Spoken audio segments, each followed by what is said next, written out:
Hello, this is Dr. Paul Cottrell, and I'm recording this on October 6th. I want to go over the Middle East and what's been going on lately. I haven't been doing a recording because of the Rosh Hashanah holiday. So now this is my recording. I think the last one I did was October 4th or maybe October 3rd. So I want to go over Al Jazeera. They did a special. It's called Could Israel and Iran Go to War? Over the past couple days or so, there's been strikes by Israel in Lebanon, and there's been communication going back and forth that Israel is going to retaliate from the missile strikes that happened from Iran onto Israel. Before we start, please make sure you subscribe to all my channels. I have 4 channels on YouTube. I have Brighteon, Bitchute, and Rumble. It's important that you subscribe to all my channels. Why? Recently, I received a strike on one of the small channels on YouTube dealing with the Taiwan Strait and how the Japanese naval ship went through the Taiwan Strait. So these strikes do happen. You never know when it's going to occur. And this is the reason why you need to be subscribed to all my channels so you can get the content whenever you want to watch it, instead of YouTube telling you when to watch it. In addition, please follow me on X or GETTR. That way you get the notification that I have posted something new. Because the notifications for some of the videos on YouTube, you don't get informed until actually a day later or a few hours after the premiere. So that does happen to a few people. So please make sure you subscribe to the channels. In addition, please ask your social media network to follow me so I can grow an audience organically. In addition, please, if you could, support my work by donating. You can donate on Stripe, PayPal, or buy me a coffee on my webpage. So if you go to the-studio-reykjavik.com, the link is in the description of this video. Go to the-studio-reykjavik.com. At the bottom of the homepage, you can donate through Stripe, PayPal, or buy me a coffee. You can also be a paid member to my Patreon channel, and that way you're supporting my work. I have thousands of videos for free that I do that are similar to this. I do it on international affairs, on finance, and on health issues, how to improve your health, some science, topics, whatever. But it's important that you follow me so you get a perspective, probably a unique perspective. Now, this part of the video, I'm going to go over Al Jazeera. I might find a video that's small and talk about the oil markets because they're interrelated. What's going on in the Middle East is going to perturb the oil markets. And if oil is elevated, you may see higher prices, but it depends on how long it's elevated. You're not going to see price appreciation on goods and services anytime soon because of oil. The strike on the East Coast has been averted. So we're not going to see price appreciation from that. But my understanding is that there isn't a finalized deal with the strike on the East Coast with the port, the dock workers. So that might rear its head again in January, mid-January or so. So stay tuned to that. So please support my work by donating, by following, by asking your social media to follow me, share the links, and to go to my store, the-studio-reykjavik.com, and get the products that I have. I have many, many different products, and you can buy the products either in individual way or through an anti-aging box way, right? I curate these anti-aging boxes, so you just pick the box and then you get lots of different types of supplements based on your price point.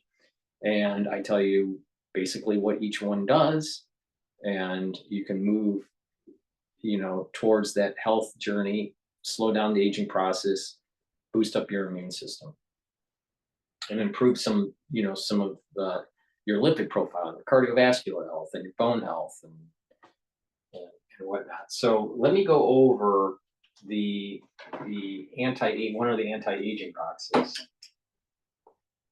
and so the beginner's box. Hold on. The beginner's box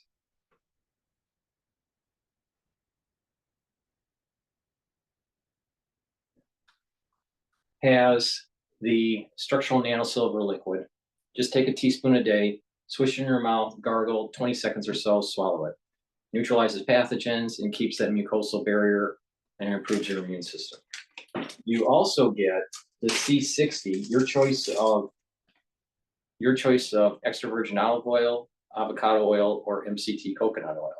C60 is a very strong antioxidant and soaks up free radicals. That's important to reduce the stress on the cell and to improve the mitochondrial health. When you have improved mitochondrial health, you're going to improve your ATP, your energy, and you're going to have more vibrance.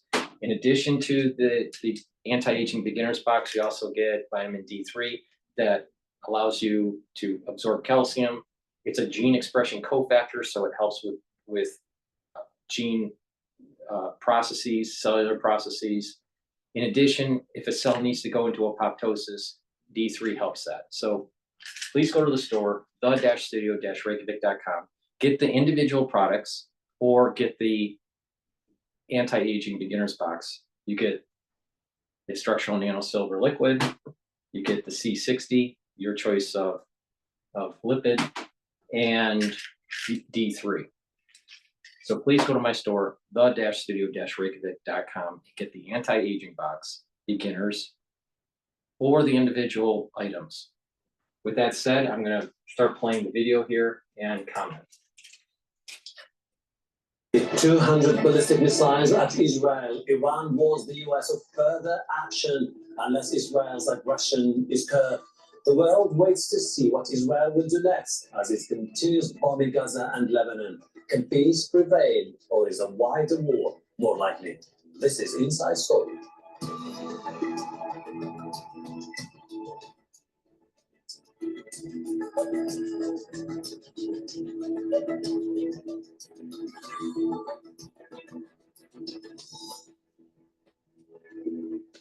Hello, welcome to the program. I'm Hashem Ahwala. Iran fired almost 200 missiles at Israel. A big mistake for which Tehran will pay, says Israeli Prime Minister Benjamin Netanyahu. Iran and the US don't have diplomatic relations, but Iranian sources have told Al Jazeera that a message has been sent to Washington. In it, Iran says the period of what it calls unilateral self-restraint has ended, and that any more Israeli attacks will be met with what it terms an unconventional response, including the targeting of infrastructure. In the message, Iran stressed it does not want a regional war, but says Israel and what it calls its unbridled madness must be curbed. So what's next? Is Netanyahu trying to provoke Iran into war, which would then involve the US and Western allies in a wider conflict? What is Iran's strategy and its military capability? Can a path to peace be found, or are we already on the road to a wider war? We'll speak to our guests in a few moments, but first, this report from Sarah Gill. Ready for the big meeting?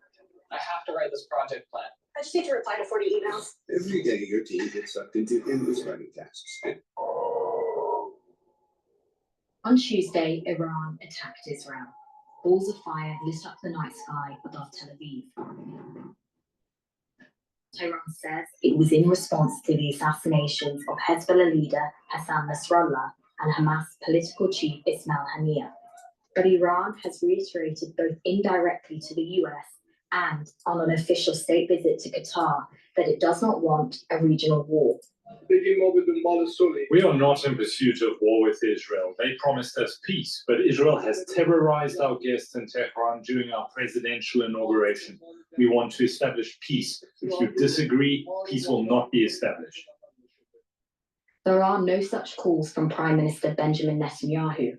who's painted Iran as Israel's #1 enemy throughout his entire political career. Just a week ago, he told the UN Iran was building ballistic missiles to threaten the entire world. Tehran denies its nuclear program is for military purposes. Netanyahu also says Israel is ready to attack again. I have a message for the tyrants of Tehran. If you strike us, we will strike you. There is no place in Iran that the long arm of Israel cannot reach. And that's true of the entire Middle East. In nearly a year of war in Gaza, the Israeli military has killed more than 41,000 Palestinians, most of them women and children. And in Lebanon, Israeli air raids have displaced more than 1 million people. That's almost 20% of the population in a matter of weeks. The head of the UN says Israel's actions risk engulfing the region in a wider war involving international powers. The raging fires in the Middle East are fast becoming an inferno. It's high time to stop the sickening cycle of escalation after escalation that is leading the people of the Middle East straight over the cliff. US and European nations can. The problem is, for decades, the international community has not solved the problem and has kicked the can down the road. And it's now high tide to deal with this. You know, there's going to be mass destruction to solve the problem. You can't keep kicking the can down the road. And this is why I keep on saying that Hamas, Hezbollah, and the theocratic apparatus and the nuclear capability of Iran needs to be absolutely, completely destroyed. And then you can worry about peace. But until then, it's absolute war. And anything less than that is only kicking the can down the road. So let me of Gaza. Thank you. The raging fires in the Middle East are fast becoming an inferno. It's high time to stop the sickening cycle of escalation after escalation that is leading the people of the Middle East straight over the cliff. US and European nations continue to supply weapons to Israel, even as they call for a ceasefire in Lebanon and Gaza. And despite the pleas of the UN, there's no sign of an end to this cycle of intensifying violence. Sarah Gill, Al Jazeera, for Inside Story.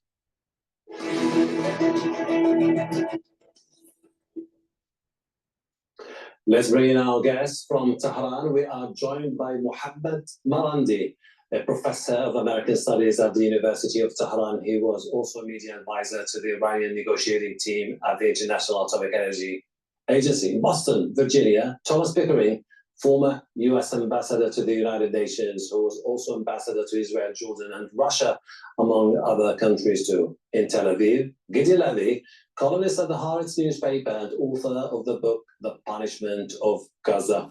Thank you for joining us. Mohammed, what is the general feeling in Tehran? Is it that the Iranians believe they are on the verge of a war with Israel? It is quite possible. Today, Ayatollah Khamenei led the Friday prayers, and I think this was perhaps the largest gathering of people that I've ever seen in Tehran, even though there were lots of online chatter about the Israeli regime striking the ceremony and the prayers, but we saw millions of people participate, and he was very strong and firm about what Iran will do. If the Israeli regime strikes Iran, if it escalates, Iran will strike much harder next time around. What we saw a few days ago was just the tip of the iceberg. And I think it's wise for people in Washington to yank hard on Netanyahu's leash. Otherwise, the price that the Israeli regime will pay will be much higher than anything it's ever had to pay before. Thomas, the Iranians are defiant and so are the Israelis. Do you still believe that there is a bigger room for any compromise or a political deal that could implement a ceasefire agreement? I think that politically speaking, one can envisage compromises. The real problem, and your question is rightly directed at it, is there the will to move now? And this is one of the worst, if not perhaps the worst situation we have seen in the Middle East in a very long while. It has the potential to produce a catastrophe, and that kind of catastrophe will affect people on both sides of any line you seek to draw in the midst of a conflict. And this has been deeply concerning. We are in a complicated situation in the United States with an election about the presidency, which is for us an existential question in many ways, just 30 some days away. Deeply affected by the situation in the Middle East, it is not something that can be easily put aside as having some serious influence both in the Middle East in the long term and in my own country in the immediate and long term. Gideon, the threats made by Iranian President, the Ayatollah Ali Khamenei, and the Iranian Minister of Foreign Affairs, are they taken seriously by the establishment in Israel? Yes, absolutely. Nobody can not take them seriously because the situation is very, very serious. But taking seriously does not mean that Israel has second thoughts about striking back Iraq. I say it's unfortunately so, but I don't see any chance that Israel will not retaliate on the attack of Tuesday evening. And if so, we are facing a great, huge regional danger. Mm-hmm. Mohammed, at this particular moment, can we fairly say that the top priority for Iran now, because you have the Iranian Minister of Foreign Affairs in Lebanon, is to try to ensure there is a deal to at least make sure that Hezbollah remains intact despite the string of setbacks it suffered over the last few weeks? Have no doubt that Hezbollah is very powerful and that it is probably more powerful today than it was a couple of weeks ago. And this is not empty words. That is so BS. Israel has chopped off its command and control. They're in chaos. Will they be able to launch rockets? Yes, but that's because there's asymmetry and a little bit of decentralized command, all right? But when Israel goes into the ground offensive with mechanized machinery, right, not just special ops, it's going to totally radically change the region. Now, during the Rosh Hashanah prayers, you know, a lot of people from Israel come to New York, and they're vacationing in New York during the high holy days. So there was a IDF soldier, all right, in the shul, and he actually got a special blessing by the rabbi and all this. He served in the IDF in Gaza, all right? Now, this is what he said, all right? He's getting redeployed after the High Holy Days to Lebanon. So they're moving in. They're moving in. All right. He's not special ops, but you know, they're moving in as a mechanized force. All right. What Israel's doing is cutting off command and control, create chaos, so it's easier, even though it's going to be hard, but it'll be easier for Israel to come in and take land. They are going to push into Lebanon and take land. And this is what I was saying on October, right when this event happened, on October 8th, when I started covering this stuff. All right. But, you know, because of October 7th, Israel is going to get bigger. That means the West Bank, that means the Northern Front, that means parts of Jordan, that means parts of Iraq and Syria, Lebanon, parts of Egypt. This is going to be a larger Israel in the end. Now, I can't prove it, but I have a hint, I have a feeling, and it's a thought that I have to think more about, but I had this. King David had a personality, all right? He wasn't supposed to be born.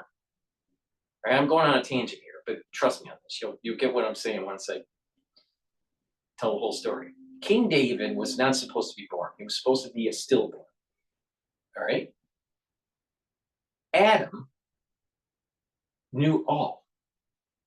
And he knew that King David, if he was allowed to live, would be able to be the one that sets in motion the building of the temple. All right. Now, Kabbalistically, Moses could not go into the promised land and build the temple because whatever Moses does lasts forever. And it was set that something in Israel has to be destroyed. So if Moses was allowed to go into the promised land and build the temple, the Jewish people would have been destroyed. That's Kabbalistically. Moses knows this. So instead of talking to the rock, he hits the rock. So the Jewish people, through King David and Solomon, his son, ends up building the temple. So the temple can be destroyed and not the Jewish people. All right? Adam knows this. So he gives up 70 years of his life, knowing that Moses was going to hit the rock. And so King David would not be a stillborn. All right? King David's not a stillborn, and eventually he wages war, and Israel becomes more secure, and there's the building of the temple. And the King David basically prepares for the building of the temple, and the actual building of the temple is through Solomon. But there's this big Kabbalistic thing that's going on. King David was supposed to be a stillborn because Moses could have been in the promised land to build the temple. But it wasn't meant to be because something was going to be destroyed in Israel, and it was either the Jewish people or the temple. Now, if Moses built the temple, God would not have destroyed the temple. He would have destroyed the people. All right? Because what Moses builds doesn't get destroyed. All right? So there's this bigger Kabbalistic thing going on here. Of course, this professor is too much of an idiot to understand this. That's why you come to my channel, so I can tell you this stuff. So Adam gives the 70 years of his life to King David to be able to be the king that sets in motion the building of the temple, so the Jewish people can eventually be redeemed. We're going through that whole thousands of year process of being redeemed.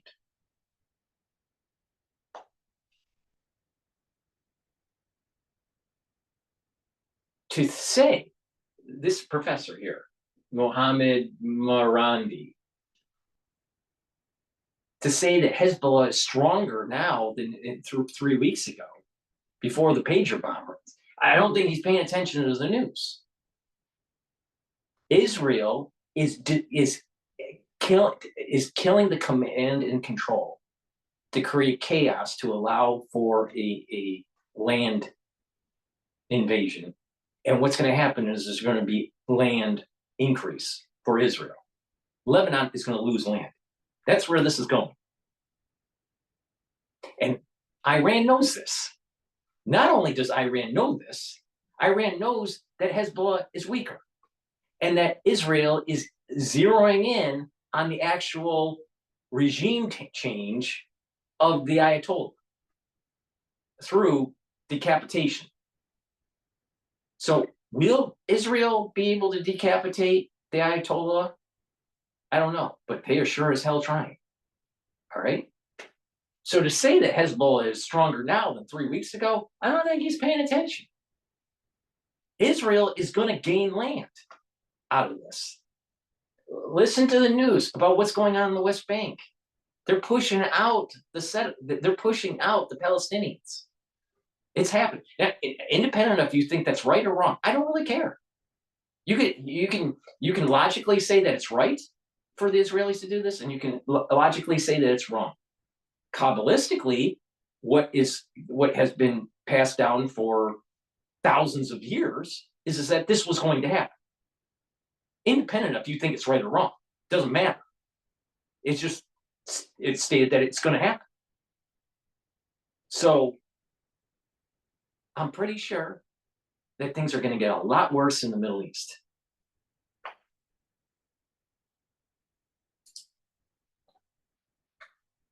The Israeli regime murdered a few. Before I go to that, let me do another little commercial.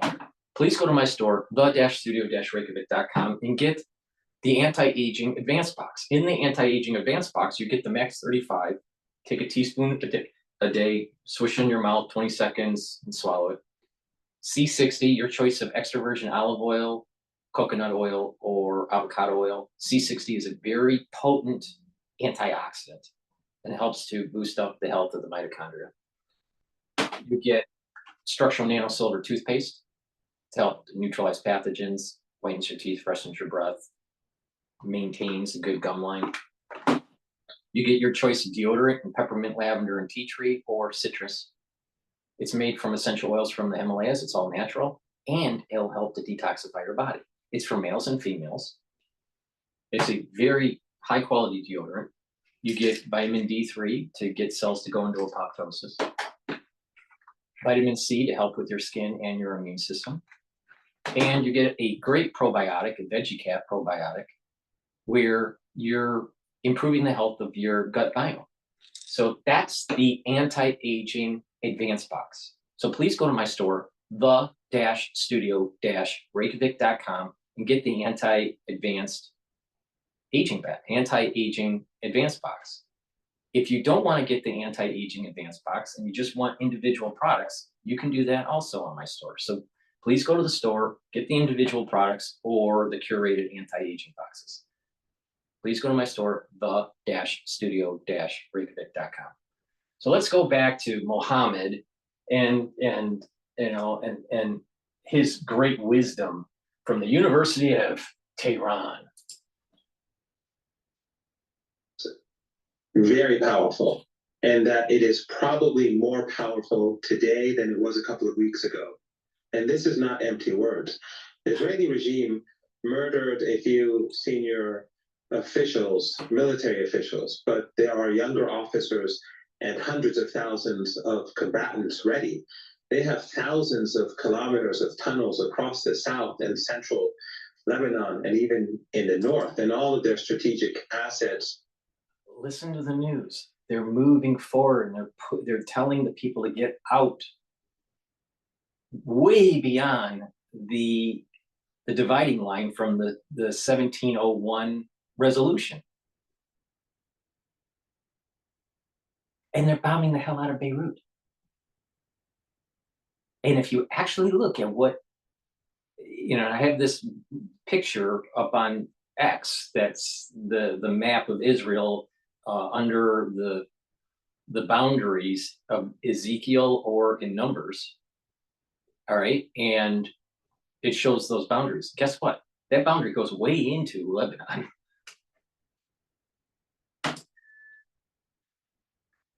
Are untouched. Sayyid Hassan Nasrallah was a towering figure, but I think what they've done to him has made people more angry and more determined. As you probably know, I went to Beirut the day after the shock and awe airstrikes. More angry and determined? they're afraid to turn on their TV because they're afraid that the Unit 8200 wired it up for explosives. They're afraid to use electronics. Yeah, they're all, you know, they're all boasting that they're going to win. Yeah, right. Their society is afraid. It's going to get in the bad. south and the east the day before Sayyid Hassan was murdered.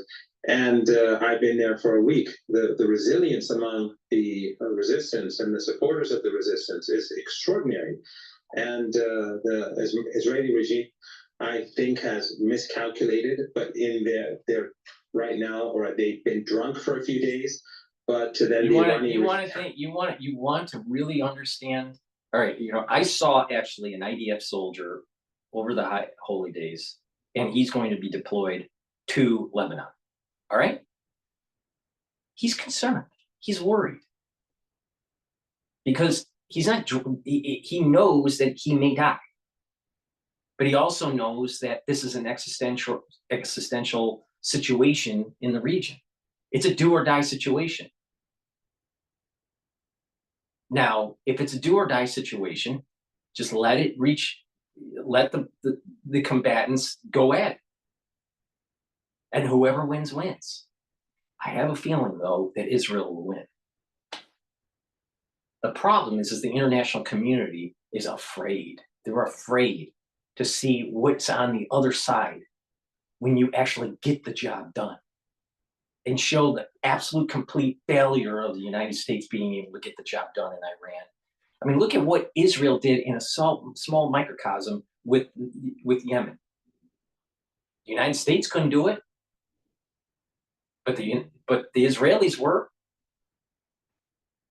Because the United States, it's not that the United States can't, the United States won't. Big difference. He is a spokesperson from academia, how great Lebanon, how great Hezbollah is. Majority of the people in Lebanon don't want Hezbollah. Hezbollah is holding back the secular society. Oh, which, by the way, a big part of Lebanon isn't even Muslim. They're Christian.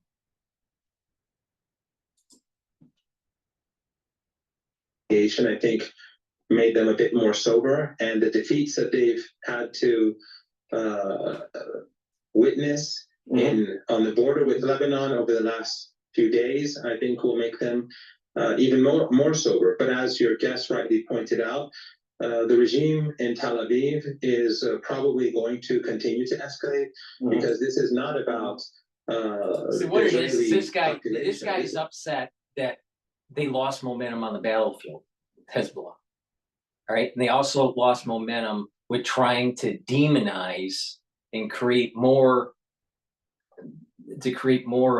of a wedge within the society of Israel to try to reach a ceasefire agreement.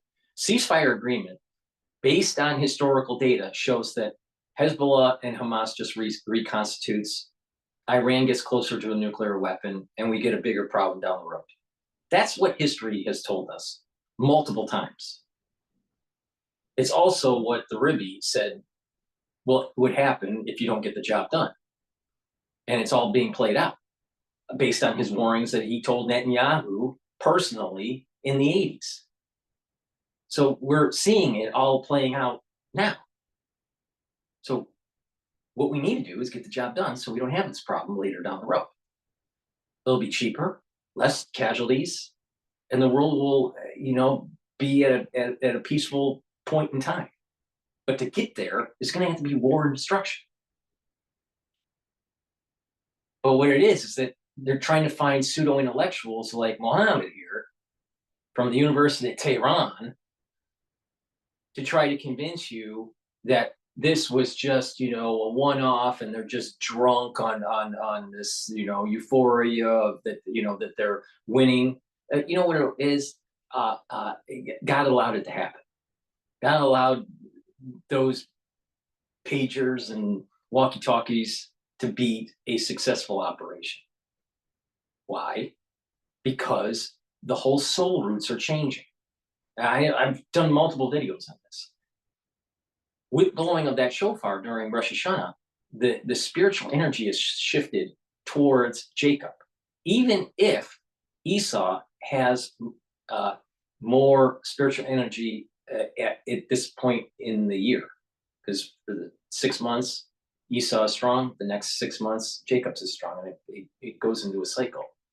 All right, but sometimes depending on different parts of a decade, some soul roots will be stronger or weaker, and so the power imbalance changes depending on which year you are in within a decade.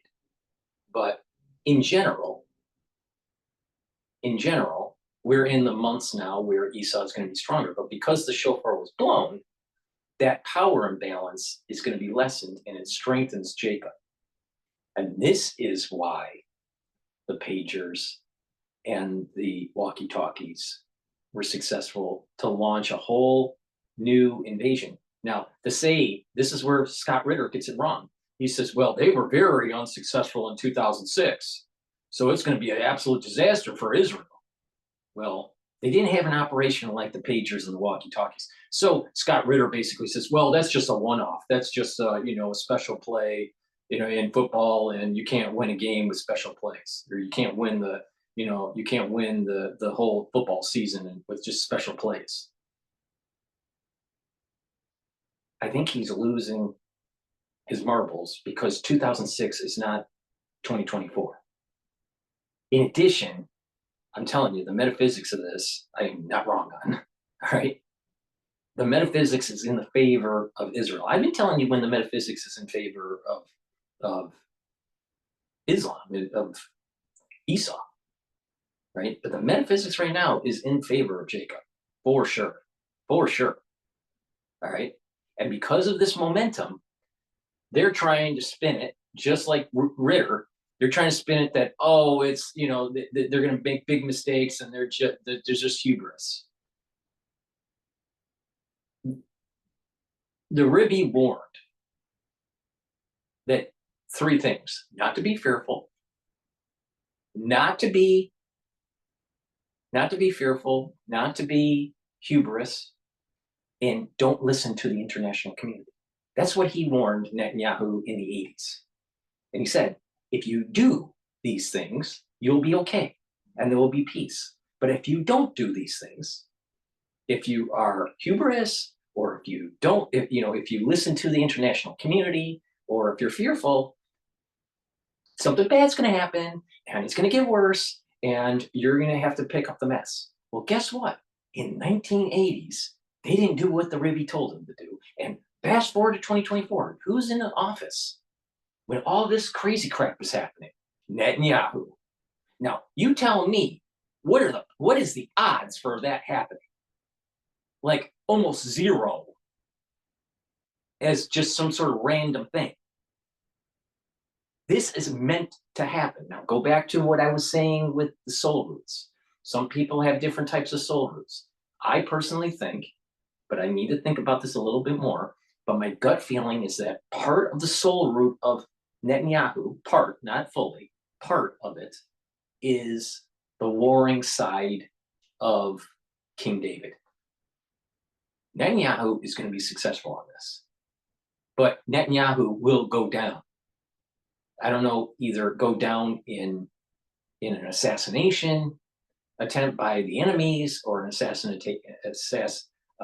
through an assassination through his own people, get kicked out, through just normal electoral process, maybe, prosecuted because of the illegality, because King David wasn't lily white, all right?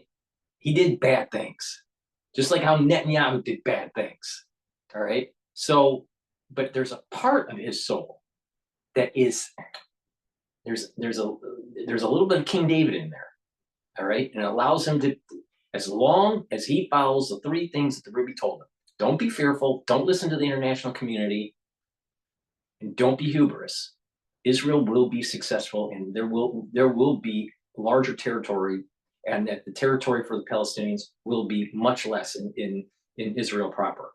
And the Palestinians are going to have to be absorbed by the other Arab community at large. If the Palestinians were so important, why don't they just bring them in? They don't want them. And Palestine is actually a modern construct by England. All right, so this is not even a biblical issue. This is more of like a World War I, World War II issue.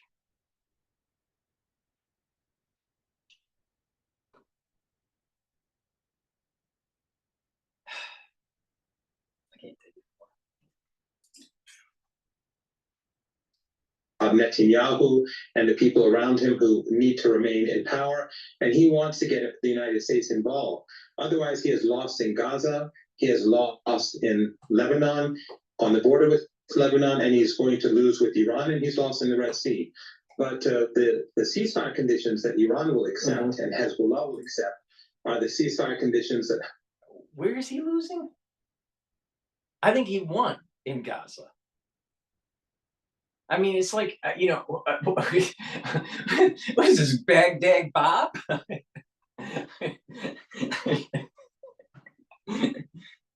Israel just basically took out all of the command and control of Hezbollah in like 2 attacks.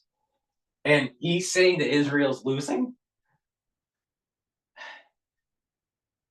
Iran is worried about decapitation and regime change? And Israel's losing? No, I'm telling you, what they did was they attacked Israel when it was in its weakest form. There was a lot of internal strife, and that there is a little bit, maybe temporary, but a little bit of a coalition that is developed for further engagement of the enemy in the northern front. And Mohammed from the University of Tehran is scared shitless from that, but wants to put, a smiley face because he knows that there's a momentum that's building up. And it's because Israel isn't afraid, don't be hubris, and don't pay attention to the international community, which was warned by the Ribby in the 1980s, in the 1970s, in the 1960s. And every time Israel capitulated to the international pressure, it lost. It lost the war. It didn't get the job done. Status quo is ending. Now, what that means for the liberal in Israel, in the Middle East, and even in the United States is going to be a rude awakening. Case in point, it's just a microcosm of what I'm saying. Look at all the DEI that's being rejected by corporate America now. Look at the DEI that's being rejected by the colleges now. There's a switch now that's moving that, you know what? We're tired of the ultra-liberalism. And they're not there yet, but it's just starting to become the potential that these ultra-liberals are pariahs. This is part of this whole new beginning. As you destroy Hezbollah, as you destroy Hamas, as you destroy the theocratic regime of Iran,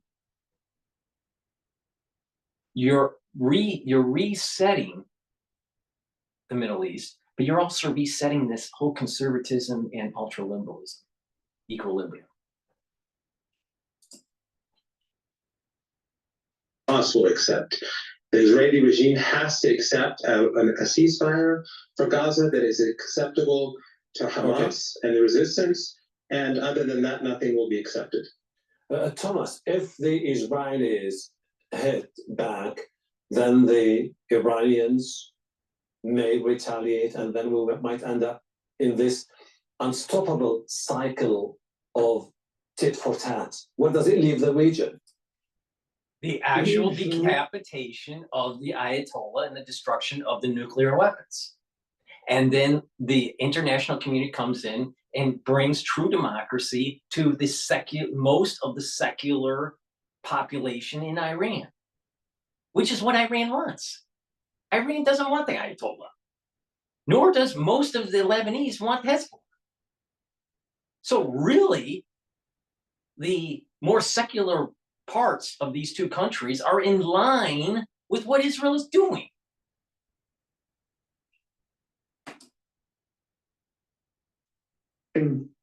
In a continuation on a broader basis of the kind of carnage and destruction that we have seen over the last year since October 7th in Gaza. It also threatens the totality of world tranquility in a very broad way. Talk is already circulating about the choice of targets in Iran, whether it would be the nuclear facilities, the oil production facilities, or the missile production facilities, or some combination. None of those, in my view, seems to be capable of affecting the increase in deterrence that seems to be regarded as the important focus of these particular issues, without creating a new element of risk of continued cascading attacks and re-attacks, if we can phrase it that way, that lead to out of control situation. And this should be nobody's desire and nobody's analysis in a clear thinking way of how to proceed. We are getting, if not to the edge of the impossible cliff, we are very close. Gideon, if you look at the timeline, so you have October the 7th attacks, a key defining moment for the Israelis. You have April attacks when the Iranians fired some 300 missiles and drones at Israel after the strike that killed several Iranian generals in Damascus. This is important.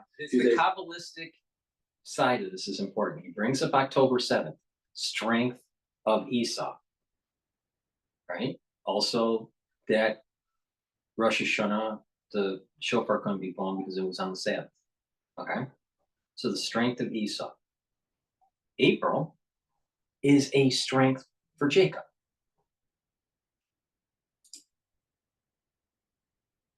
The ballistic missiles that targeted Israel. Now, when the Israelis are contemplating their response, what is the key issue for them? Is to cripple Iran or to ensure that whatever they have to do won't result in a massive response from the Iranians that could just drag the region into chaos? First, I don't think that the Iranians are that strong. Secondly, Israel can't be afraid. It needs to get the job done and do the regime change that needs to take place. The Ayatollah needs to be destroyed. It's basically destroying Shia. It's allowing for the alignment of Ishmael, Jacob, and the positive of Esau, the positive soul root of Esau, to align and create peace and prosperity in the region.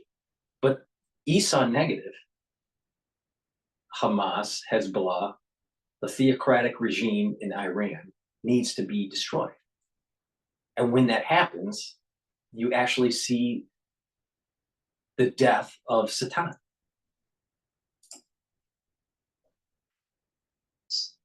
I think that Netanyahu and his government sees now a great opportunity after what they perceive as a great success in Gaza and a great success with Hezbollah.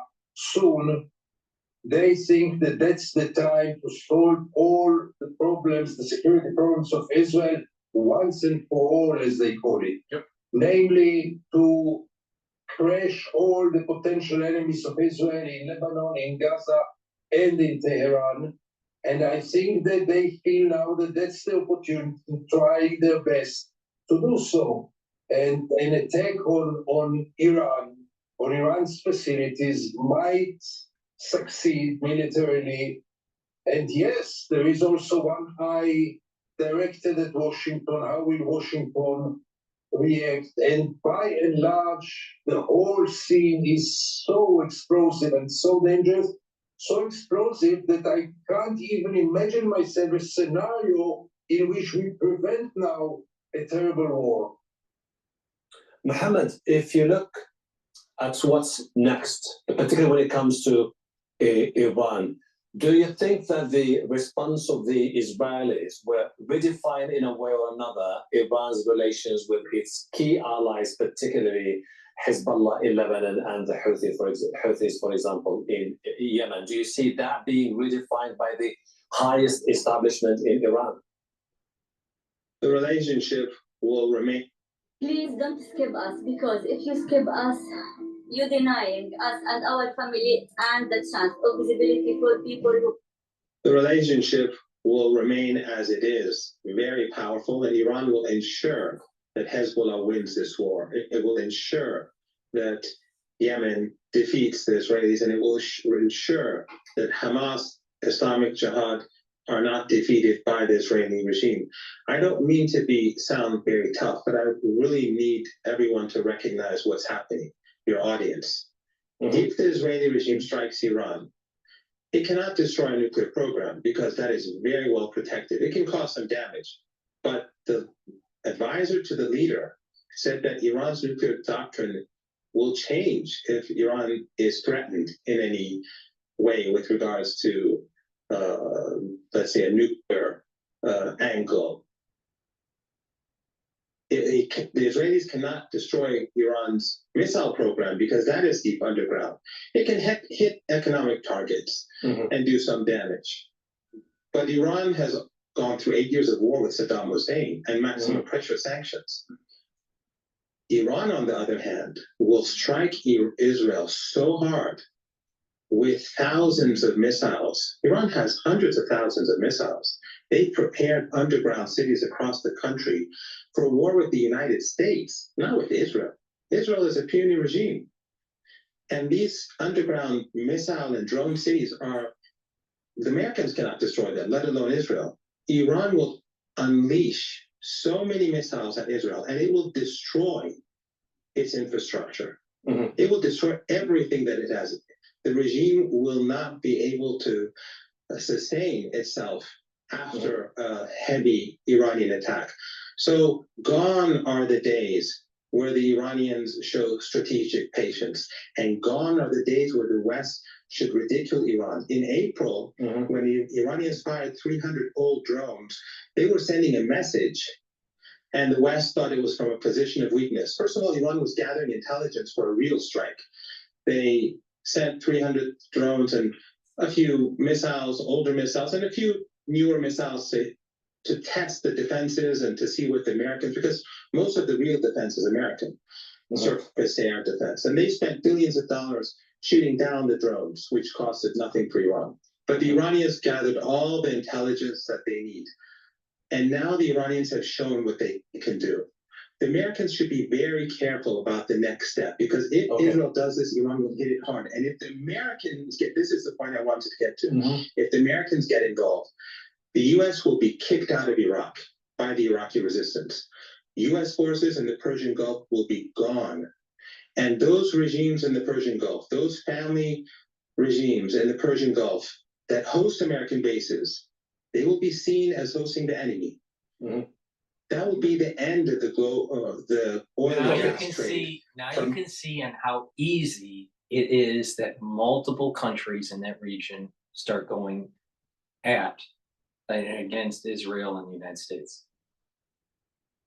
He just explained the play that Iraq and Iran will do that will lead to Israel, if Israel is successful, lead to a greater Israel, as Mearsheimer would call it, right? Mearsheimer doesn't think that there will be a greater Israel. DrPaulCottrell does, right? And DrPaulCottrell isn't saying his opinion. DrPaulCottrell is saying that's what's written in the text of these ancient books that said that this was going to happen. So, it's like, just pay attention to what the past told the future, what's going to happen. But these scholars don't want to really pay attention to the warnings that are written down for thousands of years. Let me do a commercial here. Please go to my store, the-studio-reykjavik.com, and get the anti-aging deluxe box. In the deluxe box, you get the Max 35, you get the C60, your choice of extra virgin olive oil, coconut oil, or avocado oil. It's a very strong antioxidant. Structural nano silver toothpaste. You get the deodorant, your choice of peppermint, lavender, and tea tree, or citrus. It's a dual purpose product that also detoxifies your body. D3 to help get cells to go into apoptosis. Vitamin C to help with your skin and your immune system. A great probiotic in veggie cap form that helps with your gut biome. And resveratrol, which helps to get rid of senescent cells, help with the mitochondrial health. This is also an antioxidant. And then that's the deluxe box. But in the super deluxe box, you also get everything in the deluxe box, but you get, in addition, omega-3, brings down LDL levels, raises up your HDL levels, really important to control the lipid profile, and it keeps those red blood cells from sticking. So omega-3 can help with reducing blood clot formation. Ashwagandha helps to bring down cortisol levels, helps to bring down glucose levels, and it helps to bring down inflammation. Turmeric, antioxidant, and helps to bring down inflammation. And lastly, in the anti-aging super deluxe box, you get the vitamin B complex. Vitamin B complex is very important for cellular metabolism, for energy, and it will help. The first 5 B vitamins, B1 through B5, helps with mitochondria and the electron transport chain that helps with the ATP creation. You need lots of ATP so you have energy for proper cellular processes, especially for your neurons. So B complex is very important for neural health. So please go to the store, the-studio-reykjavik.com, get the anti-aging beginners box, the advanced box, the deluxe box, or the super deluxe box at the-studio-reykjavik.com. The link is in the description. And if you don't want to get an anti-aging box, but you want to get a few vitamins or supplements that I offer, you can buy these things individually. You can buy individually the probiotic or any of the items that I talk about, like the turmeric or the toothpaste. So please go to my store, the-studio-reykjavik.com. Let's go back to the pseudo-intellectual from University of Tehran.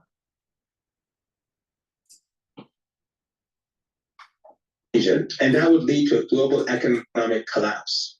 Thomas, you served as a US ambassador to the United Nations, the institution that has been put together to ensure that the security and diplomatic architecture that prevailed after the Second World War stays. And for this, the Americans have been trying to do their best to contain situations from deteriorating in the Middle East. Except for now, there is a growing sentiment that what is happening now could be perhaps the Americans. I gotta interrupt.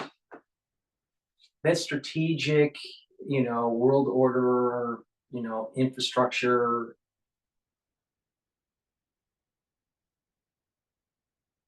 one, that was predicated on the petrodollar, and the petrodollar is dying. 2, it also was predicated on this idea of reconstruction of Japan and the reconstruction of Europe after World War II, and then how to transition that rebuilding into the fight against the Soviet Union through the Cold War. Well, the Cold War is basically done, all right? Now, some people say, well, we're in a new Cold War because of the expansion of NATO and all this stuff, all right? But the Cold War ended. The petrodollar is dying. And these regions that needed to be rebuilt after World War II are already rebuilt. So perhaps the structure post-World War II has to be modified. And I think this is a key point, that why do we assume that the World War II structure needs to go into perpetuity? That it doesn't get modified. It does get modified. And we are seeing the birth pains of this process. Now, if the United States wants to be a pacifist, the United States is going to lose. Then the United States is not going to be the hegemonic power that it used to be. If the United States is not fearful and it gets the job done and aligns with itself with Israel and destroys the nuclear capability of Iran, then the hegemonic power of the United States will be secure. And it will be a blessing. But it's up to us. If we're going to be a pacifist, we're going to lose. If we're going to take the risks, not worry about the international community, and get the job done, there'll be a big blessing that takes place. So don't be surprised that if America doesn't do it, doesn't get it done, on how your finances, your life, the country's well-being in the United States will be faltering. Because we the people had a collective, decision to be a pacifist. There are consequences for that.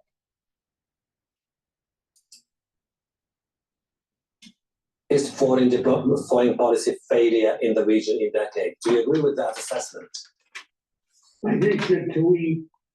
Let me show you how we do stuff around here. Actually, my department uses Monday.com, so I'm good. The work management tool? No, that's not for me. Well, I think that we face on the part of all of us a serious and catastrophic potential for failure. And I've listened with a great deal of attention to what your two other guests have had to say. I do not agree, after 65 years of practice and following of diplomacy, that military force is the answer to diplomatic problems, and that no war ends, whether by force or by negotiation, without political consequences of some serious significance, and that we do need to take into account, as thinkers and analysts, the risks of moving from a bad situation to an incalculably worse situation, and put our heads around that problem and talk about how can we prevent this. We cannot prevent this by asserting that every issue on which we have differences has to be settled in our favor. That doesn't work in diplomacy, but we cannot require that as the beginning event for a process of moving. We do need to establish communications. The UN has shown its weakness by divisions between the great powers and the failure of the Security Council to do what it should do under the Charter, even if in effect that has to be reinforced and backed up by some use of pressure that is serious to get the process moving toward the outcome that has at the beginning certainly a ceasefire. The resolution of the humanitarian catastrophe in Lebanon and in Gaza, a serious effort to treat with all of the difficulties in the region, including the focus on the question of how and in what way can Israel-Palestine issues be resolved. My humble opinion is the least worst solution is a two-state solution, even if everybody can figure out 1,000 ways that it cannot be achieved and will not be worked. And we have to work on the possible, not the magical. But we are in a magical phase, and magic leads us to self-destruction by the wizards of magic, who happen to be ourselves. Okay, Gideon, among the Israelis, do they, the whole thing about a two-state solution, a peaceful agreement with the key players in the region, does it still resonate among the Israelis, or do you think that now they believe that the Israeli army has to continue expanding its military operations in Yemen, in Lebanon, in Syria, in Iraq, if needs be, to ensure, or at least to create a new political reality on the ground? The two-state solution is dead long time ago, in my view, but with 700,000 Jewish settlers, it cannot be implemented. And we have to realize it and to think about the alternative. But answering your question, I can tell you that any diplomatic solution, any peace, I mean, the word peace is not mentioned in Israel at all, but the whole diplomatic arrangement, the whole diplomatic solution is totally off the table in the Israeli discourse. Israel is preparing itself to the next war and the war after the next war. Israel almost from wall to wall is supporting the current war, or shall we call it wars, both in Gaza and in Lebanon, and God forbid also in Iran. Most of the Israelis, not all of them, support it. Most of them don't believe in any kind of settlement, neither with Hezbollah nor with Hamas, for sure not with Iran. And the only language they know right now is the language of war, of violence. Most of the Israelis feel that after the 7th of October, they have the right to do so and the duty to do so. And that's very, very dangerous, because so many times in the past Israel went to this way, and so many times in the past we missed opportunities and stayed with the same Sparta, with this state that lives on its sword from war to war, preparing itself for the next war and next war until it will break. And that's a real danger. And therefore it is so disappointing to see that after 1 year in Gaza, in which Israel really achieved nothing, we are aiming at Lebanon now, and then maybe to Iran. Okay. And then what? And then what? Preparing for the next war, after the next war. We have less than 2 minutes. So can you give me just a few short answers? I would really appreciate. Mohammed, are the Iranians willing for a deal, even though the deal could be very painful for the people? Very briefly, please. No, Iran will not accept any deal other than one where the conditions of Hamas and the resistance in Gaza are accepted, and one where the conditions of Hezbollah are accepted. After the crimes by the Israeli regime, the Holocaust in Gaza, the genocidal attacks in Lebanon, it's clear that this regime and ethno-supremacism has absolutely no place in this region. The two-state solution never was real. It is dead. The most extreme Zionists are in the West Bank. And therefore, the only path forward is the dismantling of the Zionist regime, having a Palestinian state where Jews, Christians, and Muslims are equal human beings. There is no master race. There is no superior people. That era in this region is coming to an end, and the declining West cannot stop the will of the people. And many young Jews, fortunately, in the United States and elsewhere, are themselves showing the world that Zionism is not Judaism. Thomas, we keep talking the whole time about American leverage in the Middle East. Do you still believe there's a leverage here, or do you think that we are into a new mode of the elections, and therefore the Americans will not really be interested in getting themselves dragged into something bigger in the region?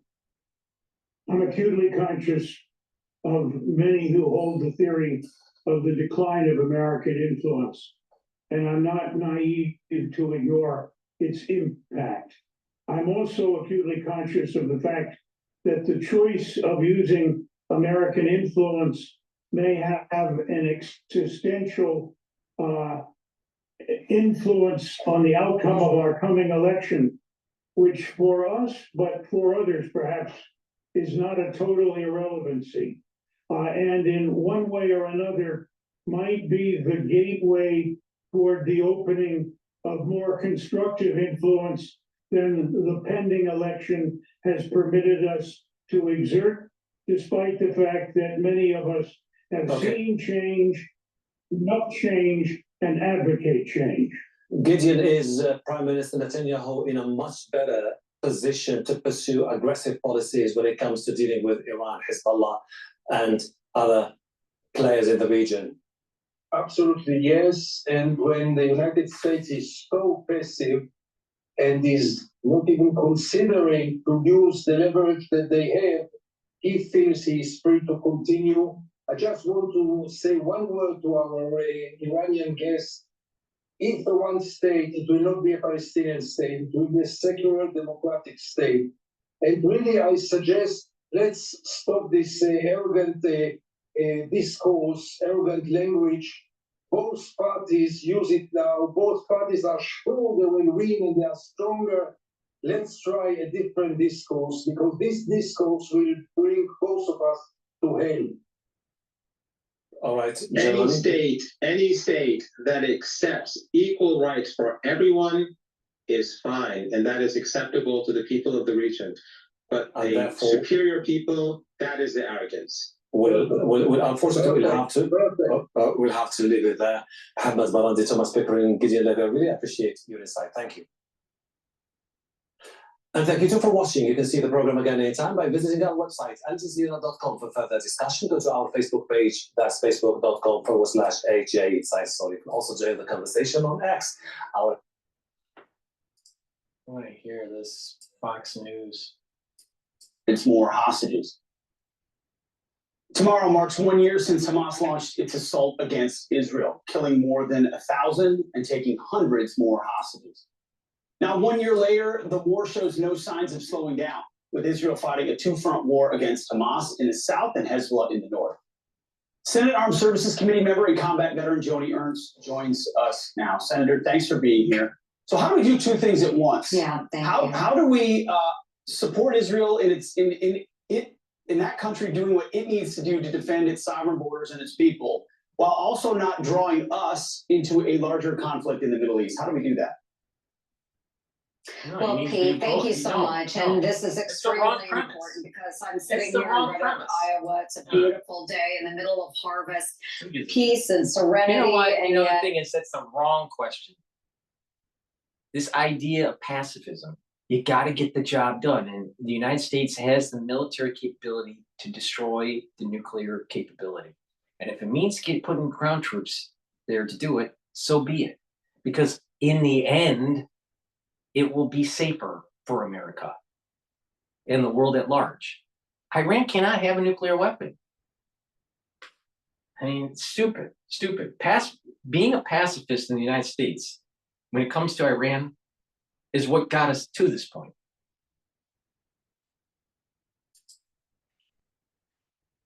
Israel is, half a world away, being torn apart. What can we do? We can continue to support Israel.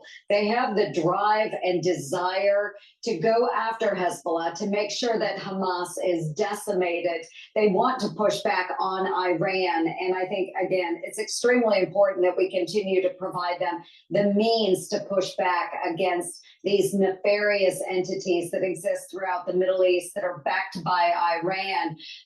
Stability is important. We can also use soft power.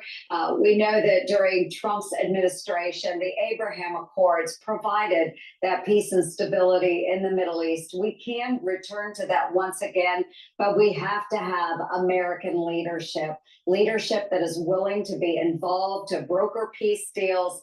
And that's exactly what President Trump did. He will do again as our next president.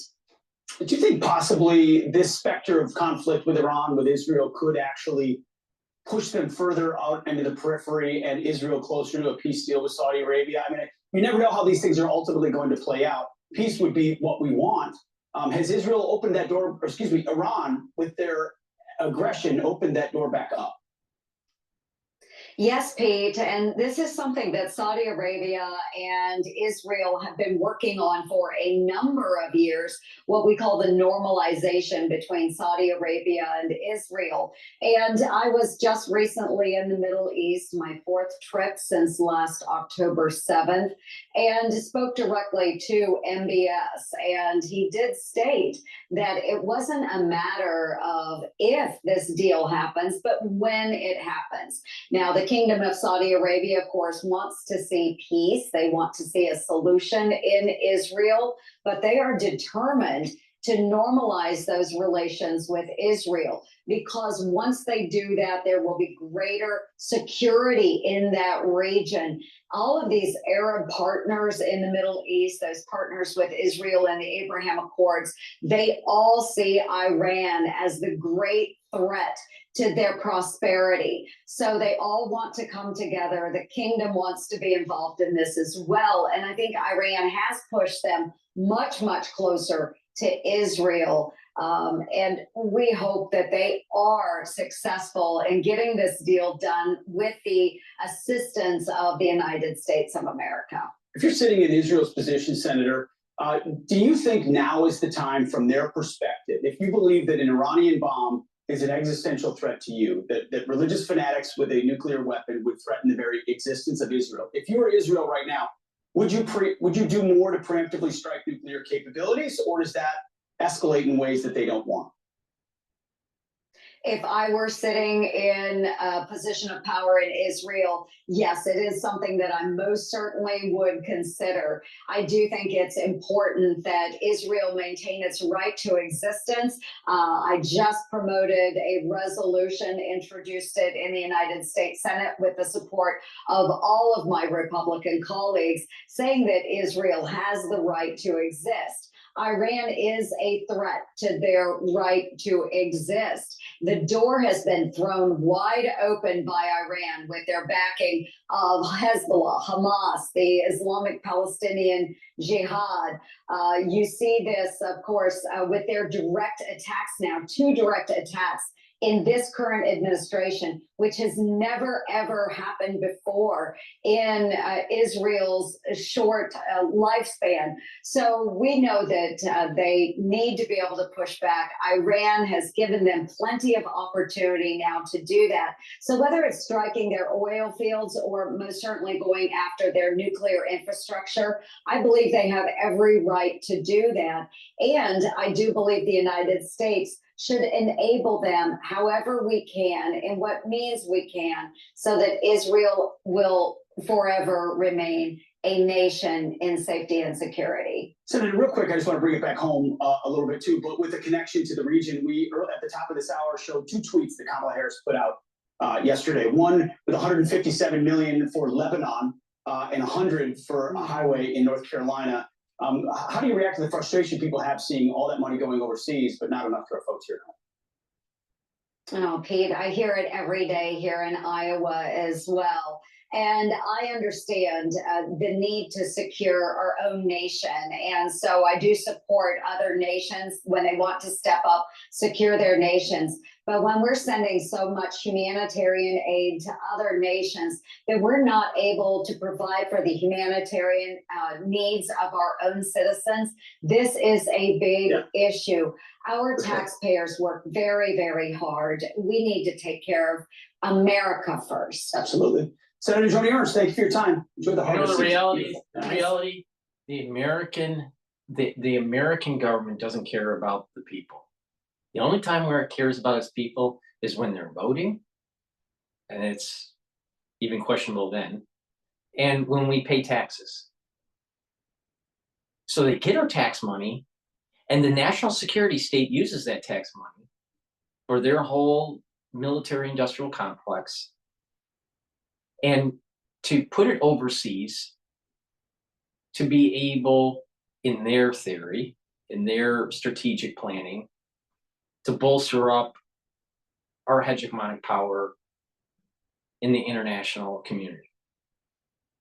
And they don't really care about the American internally. And so this is the reason why there's a negative feedback loop, where the people become, they want to be pacifists. They don't want, they want to just stay local and not think global. Now, in the case of Russia and Ukraine, we should stop arming Ukraine.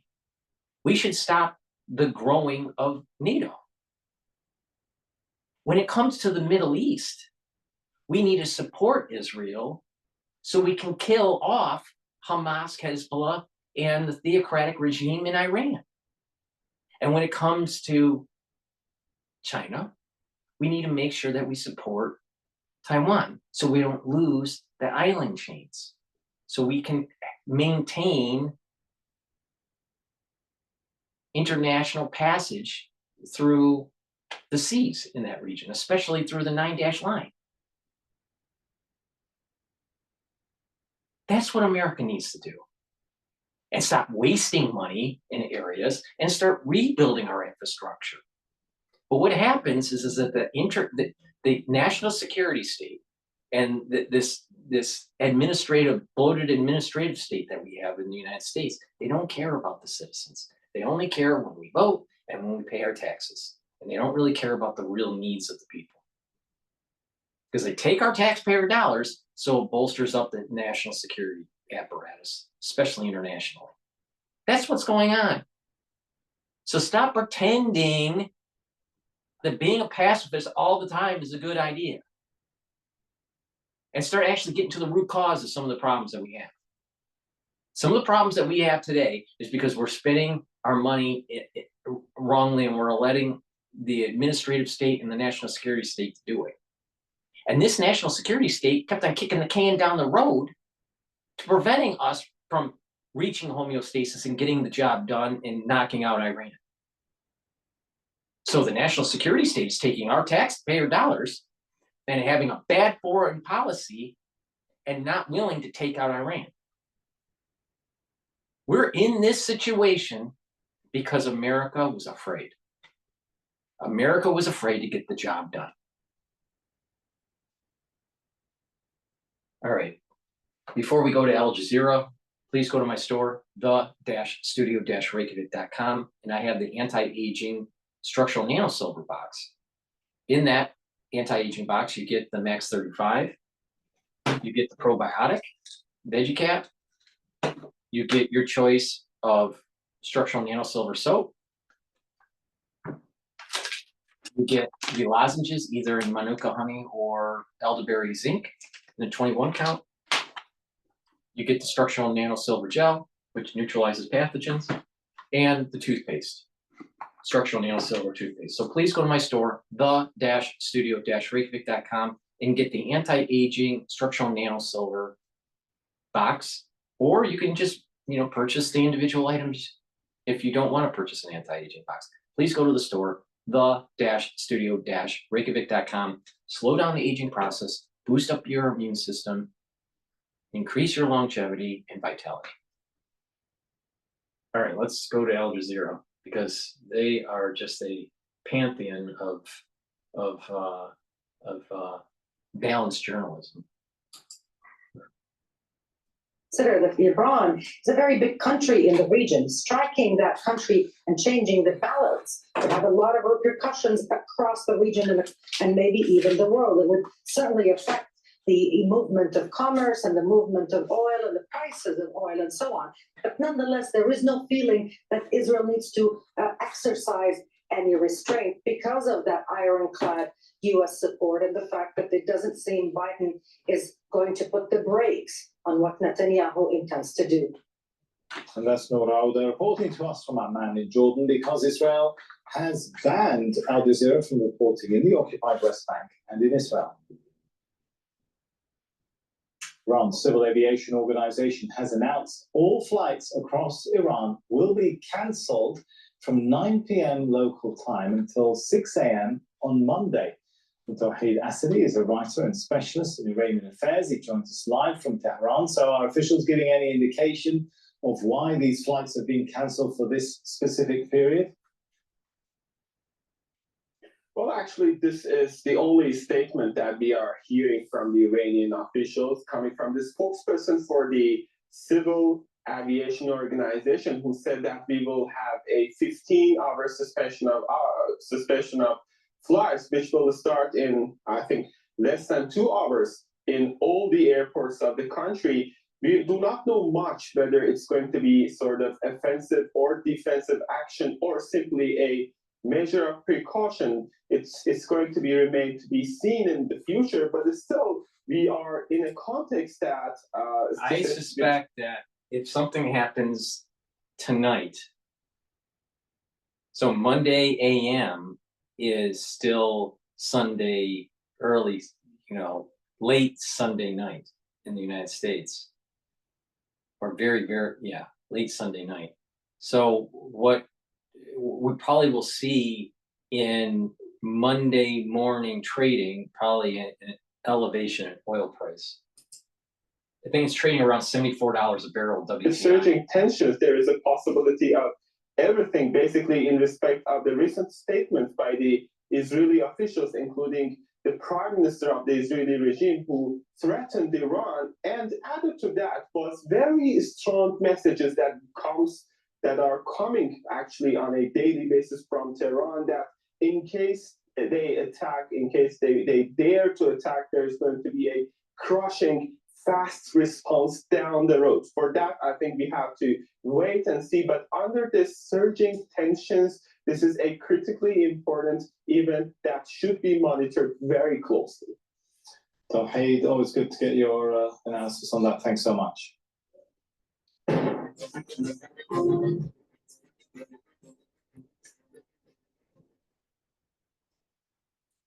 Let's cross over to Gaza now, where hundreds of Palestinians in the north are fleeing once again as Israeli forces begin another ground assault there. Families have been taking whatever belongings they can and leaving on foot. The army claims Hamas is regrouping and rebuilding infrastructure in Jabalia. At least one school was attacked on Sunday. Israeli forces say Hamas fighters were based there. Israel has also continued airstrikes. An UNRWA operations officer was killed in an attack in Jabalia refugee camp. Mu'adh al-Kahlout has more from Jabalia.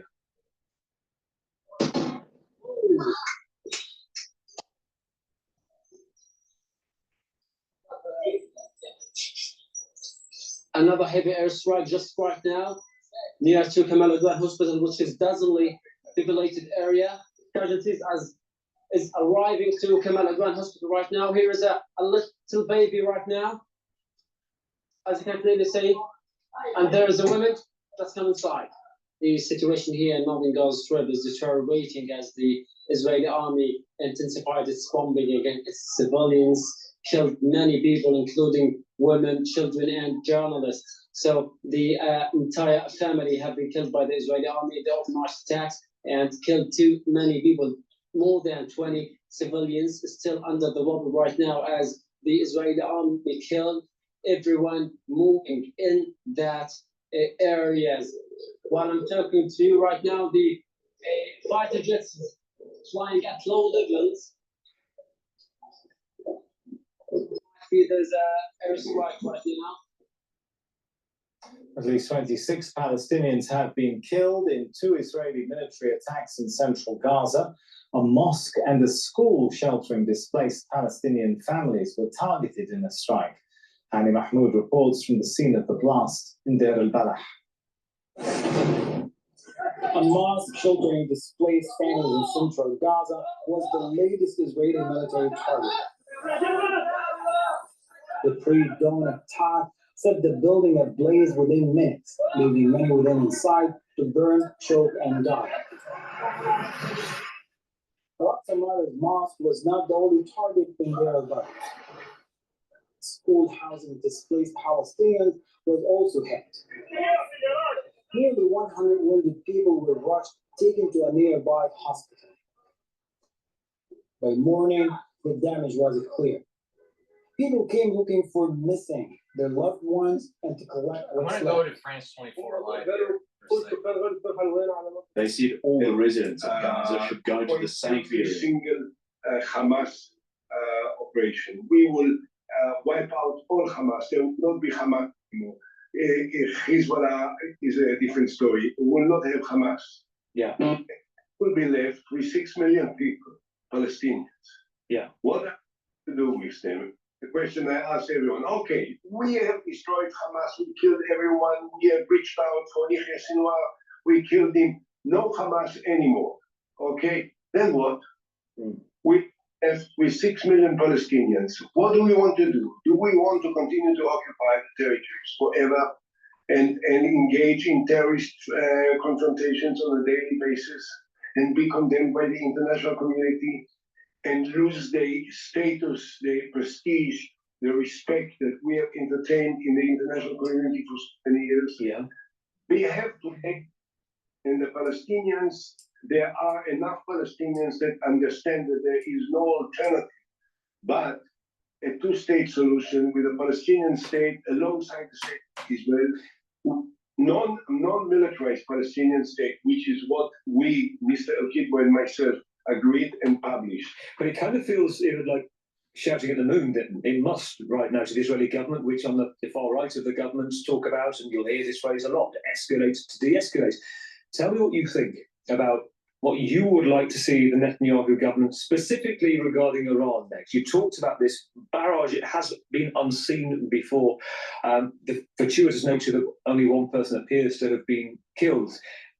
As one of your successors, Naftali Bennett, said this week, the focus should be on an attack on Iran's nuclear facilities. He talks about, which we can see from his tweet on X, this being the moment to reshape the Middle East, this escalation to de-escalate. What do you think?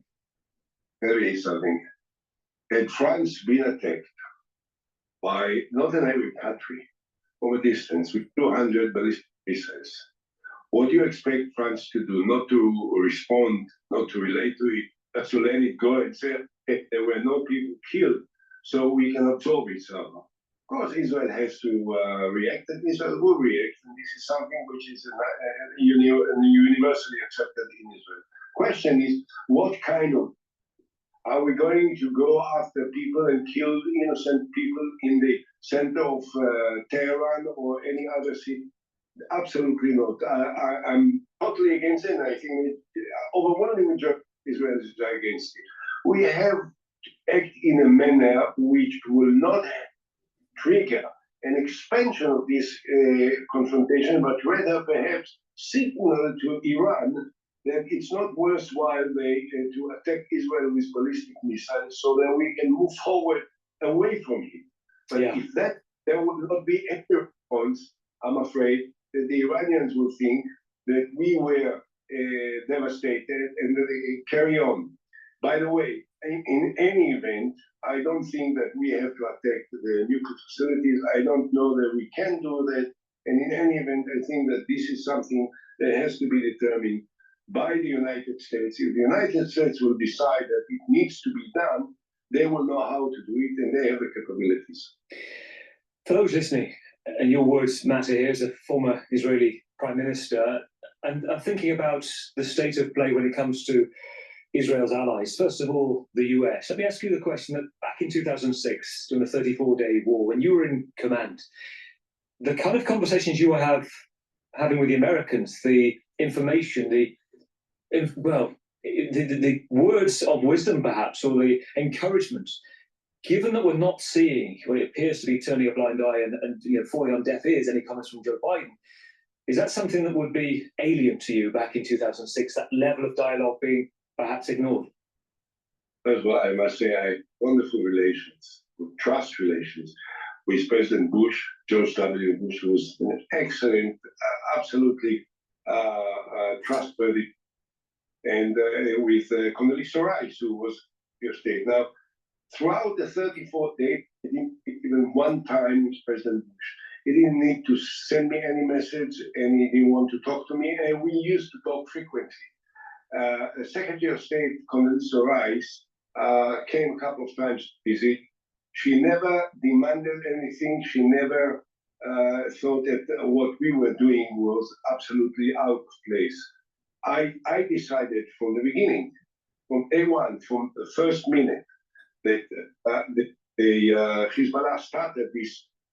By the way, at the end of the war, a couple of weeks later, the Nasrallah, who was targeted a couple of weeks ago by Israel. That time, say, 2 weeks after the war, had he known 1% of Israeli action, he wouldn't have started the whole thing, and he regretted it. Now, but when I was in charge, I tried to focus fighting against Hezbollah as a terrorist organization.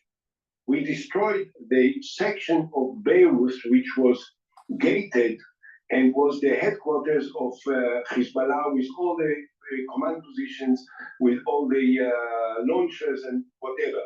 But we refrained from shooting at civilians, and we made sure before we started to attack the Dahya section of Beirut that all of the residents of this section were outside of it, so that we had a greater degree of security. That's what I believe we are trying to do now. Israel is not after civilians. Israel is after the killers and the murderers. Don't forget, you mentioned, and I heard your correspondent talking about the people in Beirut.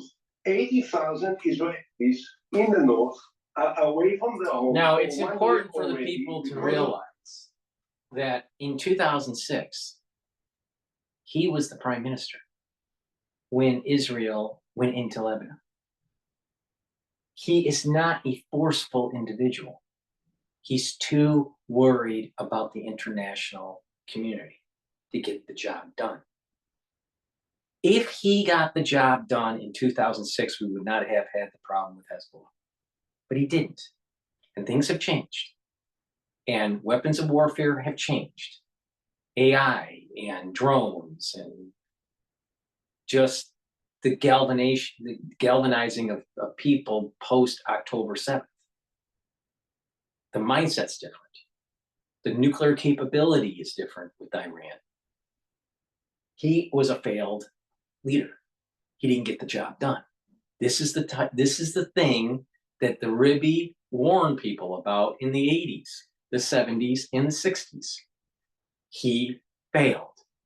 And so now he's up on international policy to try to, say that, well, we can't have collateral damage. Well, the problem is that Hezbollah has embedded itself within the civilian population, just like how Hamas did in Gaza. In addition, Iran has buried their capability underground. So to be able to destroy it is probably going to take a land invasion. He is part of the reason why the world is up in flames, because he failed.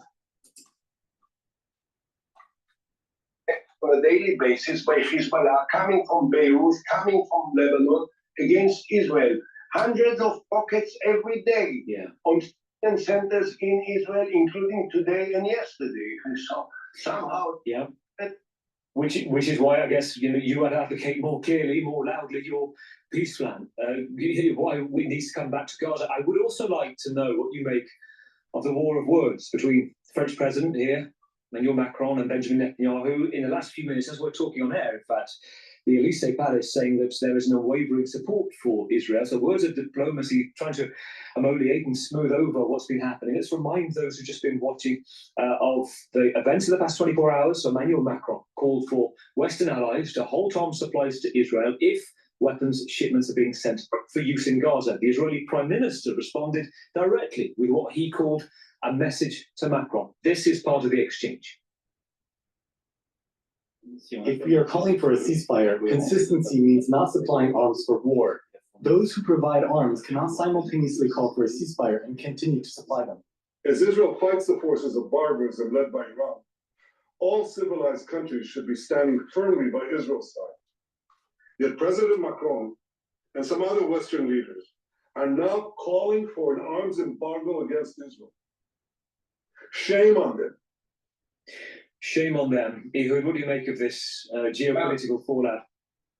Well, I know it will not make me very popular in some circles in Israel, but I have to say I like President Macron, and I think he is, and I don't think that he is enemy of the state of Israel, and he has manifested it throughout this last year in many occasions. So, personally, I think that it was a mistake to suggest an embargo of weapons, the state of Israel at the time that 200 ballistic, 100 of rockets are shot at us from Lebanon by the Hezbollah. Hamas continues its war, and we need to somehow fight it through. What I think, and I suggest, and by the way, and to say, I don't like the rhetoric of Benjamin Netanyahu. It is well known. I'm not his supporter, to put it mildly.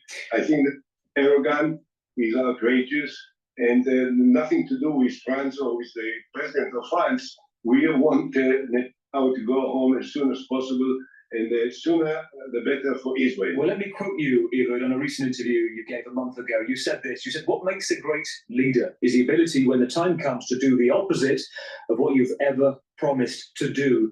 This needs to be done now, you say. You went on to say Netanyahu is not Churchill.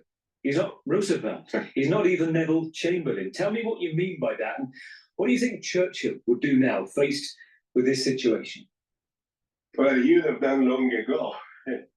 Churchill would have prevented the 7th of October. This is the greatest failure of Netanyahu. The greatest failure in the history of the state of Israel. And as some people say, your colleague Tom Friedman at the New York called him the worst leader in the history of Jewish people. He was the prime minister. He flirted with Hamas.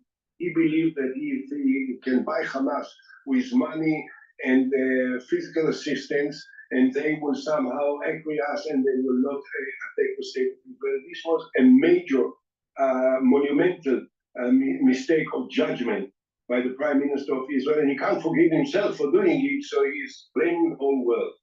So this is Netanyahu. He pretends to be Churchill. He's not Churchill. Churchill would have prevented the long before it would actually take place. And the same with Roosevelt. But Bibi Netanyahu, unfortunately, thinks that he is not just Churchill, that he is Churchill and Roosevelt. And I say that he's not even Chamberlain. Well, but what I think is very important, by the way, in this context that we talk, I think that the war in the North can conclude. There can be a compromise. And I was presented it to the French government as well as to the American government, a plan that I have drafted with experts of intelligence and knowledgeable about the history of the region there that can bring an end to this and an agreement of some sort between us and the Lebanese government. And the French government be very active in dealing with it. That rounds it up. Nice. Well, it also rounds us up back to the beginning, which is the point that you're making, which is this plan is out there. It's a joint plan with former Palestinian Authority foreign minister, and it's one that, as you say, doesn't need to be looked at now. And if it's not, it needs to gain traction. Ehud Olmert, 12th Prime Minister of Israel, really good to hear your insight, your thoughts. And the one that failed the 2006 invasion of Lebanon. Please go to my store, the-studio-reykjavik.com, and improve your skin by taking the anti-aging skin health box. In that box, you get the collagen, which is a big scooper. Collagen helps to improve your dermal layer. It also helps with your bones and your joints. But it has a very good amino acid profile. There's a big scooper. You mix it with water or with your food or even with milk. So you take the collagen each day, take the vitamin C each day. You drink 32 to 64 ounces of filtered water throughout the day. And what that will do is that water, vitamin C, and the collagen will cross-link and create a better dermal layer. In addition, you put the structural nanosilver gel on your skin.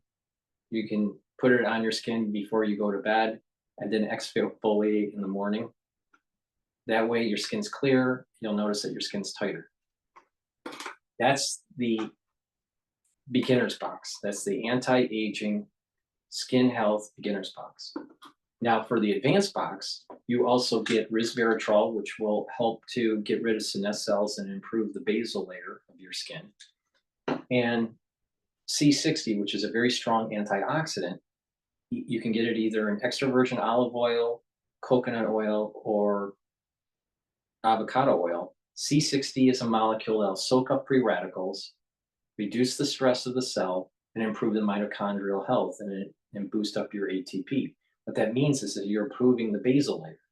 That basal layer is where your adult stem cells are to rejuvenate new skin cells. All right? So you're improving your basal layer by taking the C60 and the resveratrol. You're improving the topical layer with the structural nanosilver, and you're improving the middle layer of your skin by taking the collagen and the vitamin C and drinking 32 ounces or 64 ounces of water throughout the day. So in the advanced box for the skin health, you get also the resveratrol and the C60, the silver gel, the vitamin C, and the collagen. In the beginner's box, you get the collagen, vitamin C, and the gel. So please go to my store, the-studio-reykjavik.com, and get the anti-aging skin health beginners or advanced box. It works very well. You'll start to notice that you're seeing an improvement with your skin within 1 month cycle. You should be doing this on a daily basis to improve your skin health. If you don't want to buy an anti-aging skin health box and you just want to buy, let's say, just the collagen as an individual item or whatever, you can do that on my store. So please go to the store, the-studio-reykjavik.com, get the collagen, get the gels, get the C60, get the resveratrol, and get the vitamin C. Please go to my store, the-studio-reykjavik.com. Default. Thank you. Stay with us here on the program. We'll be back with Worldview coming up in just a few moments.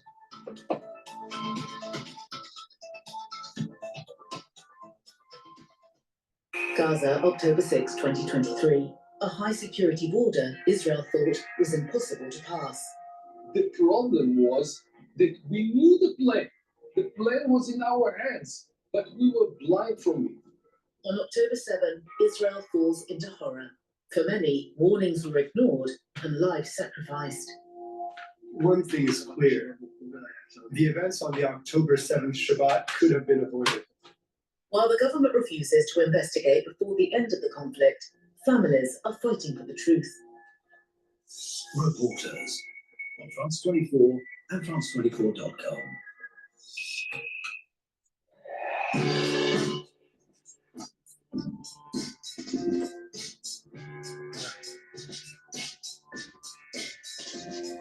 France 24, a different point of view.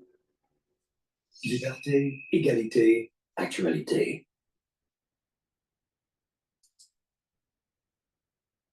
All right. So while France and Al Jazeera are cycling their news, I want to talk about the anti-Fauci box. The anti-Fauci box helps to boost up your immune system. You get the Max 35. You take a teaspoon of the structural nanosilver liquid each day. You get the D3, which helps to get rid of cells that need to go into apoptosis because it's a gene expression cofactor. You get the magnesium and zinc to boost up your immune system. And you bring down inflammation by taking the ashwagandha root. This lowers your cortisol levels and also lowers your glucose levels. It helps to bring down that inflammatory response in your cardiovascular system.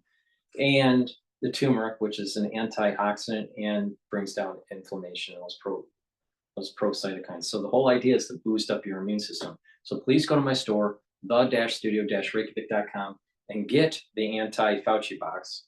You get the Max 35, the D3, the magnesium and zinc, ashwagandha, and the turmeric.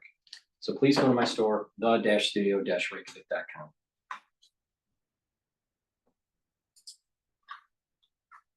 On the East border, Israel's Prime Minister gives a speech to IDF troops involved in the ground incursion against Hezbollah in Lebanon.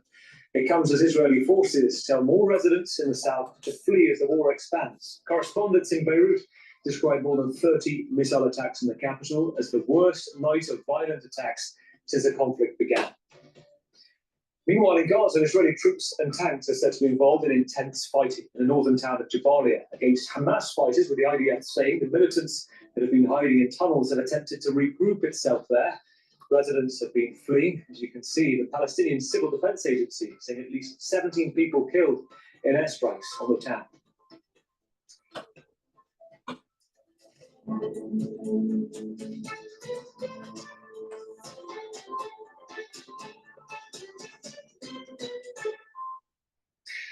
Sunday evening, the eve of the anniversary of the Hamas attacks in Israel, the day that led to more than 1,200 Israelis murdered by militants in border towns and around 250 people taken hostage.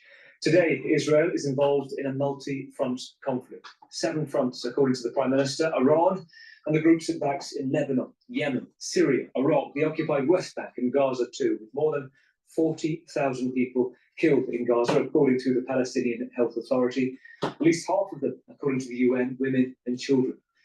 Tonight, we're going to look at where things stand, what could happen next, and talk of Israeli retaliation on Iran after its ballistic missile attacks on Tuesday. Tonight, Israeli airports, airspace closed from 9 o'clock this evening until tomorrow. Let's start with what's going on in Lebanon. This is military triage at the moment, given so many fronts are going on. Under intense attack from Israel, its fight against Hezbollah, 6 days into a ground offensive. The IDF talking about its success in killing, assassinating more than 400 Hezbollah militant fighters in the south, commanders too. There have been more evacuation orders for residents to leave and save their lives ahead of an expanded incursion. And localized limited attacks, less localized, less limited than they were initially. And the UN describing a terrible humanitarian crisis for the displaced. Beirut, we've been talking a moment ago to Rawat Tahar, our correspondent there, facing the most intense night of bombings. Let's get the latest from Clement One.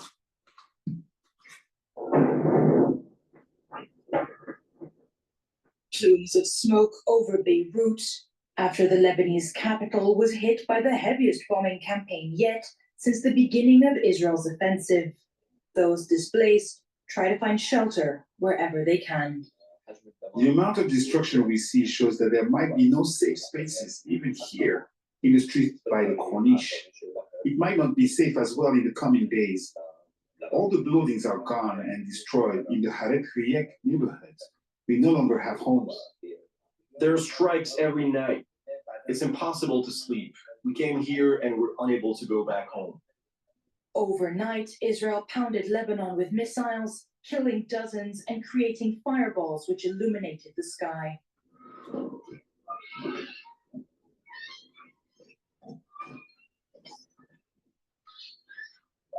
The Israeli onslaught on Lebanon has put significant stress on hospitals and healthcare workers. At least 4 hospitals in the south of the country and in the southern suburbs of Beirut have had to suspend their activities on Friday, and 11 rescue workers were killed by the strikes. It's blast injuries, kids, families whose houses have been targeted, kids with blast injuries to the face, to the torso, amputated limbs. There's over 2,000 children who have been wounded so far. And so that's the kind of work that we've been doing. According to the Lebanese authorities, since the beginning of the Israeli incursions into Lebanon on September 30th, more than 2,000 people have been killed, over 3,000 injured, and 1.2 million forced out of their homes. Well, Benjamin Netanyahu's been on the border between Israel and Lebanon in the past few hours. He's been speaking to troops. He's spoken of his vowed victory. Let's have a listen to what he had to say. A year ago, we suffered a terrible blow. The past 12 months, we are changing reality from end to end. The whole world laughs at the blows you inflict on our enemies, and I salute you and tell you, you are the generation of victory. Together, we will fight, and together, we will win. So we have Benjamin Netanyahu on the northern border with Lebanon. Meanwhile, the Defense Minister Yoav Gallant visiting the Negev Desert, the air base in Faz, the Israeli base struck by Iranian missiles on Tuesday. Now, Gallant had said there's no aircraft damaged in the attack. He also talked about no Air Force problems, saying that they can still operate at the base and its operations haven't been damaged. Now, what could Israel be planning next? This is what he had to say. The Iranians haven't seen the capabilities of the Air Force yet. There's no squadron which was hit, there's no jet that was hit, and there is no runway which cannot allow departure. And there has been no disruption in our operations. Those who think that attempting to strike Israel would deter us from responding should look at what's happening in Gaza and Beirut. All right, let's get some context and analysis from Doug Herbert, ITIS Affairs commentator. Great to see you. So let's just first, there are many areas we can look at. Let's first just, very interesting listening to the former Israeli Prime Minister a moment ago, and he was quite clear on his view of Netanyahu, on President Macron, on the situation with Iran. No love lost between Ehud Olmert, the 12th Prime Minister of Israel, and Benjamin Netanyahu. It was a fascinating exchange, your interview with him. I was watching it very attentively, and one of the things that struck me, one of his remarks, was he said, the greatest failure in the history of the state of Israel was Benjamin Netanyahu's failure to prevent October 7th. The Hamas attacks, and tracing the roots of it that he sort of flirted with. Yeah, but what about the failure of the prime minister in 2006 in Lebanon? If he won, we wouldn't be in this situation. Amazing. I mean, just the industrial name. With Hamas preceding that, while not ever acknowledging that after the fact. And this is something that really weighs on a lot of Israeli society today, almost on the eve of that 1 year anniversary, Gavin. We talk about sort of like we take a step back and say, where is the world? Where is Israel? Where's the region?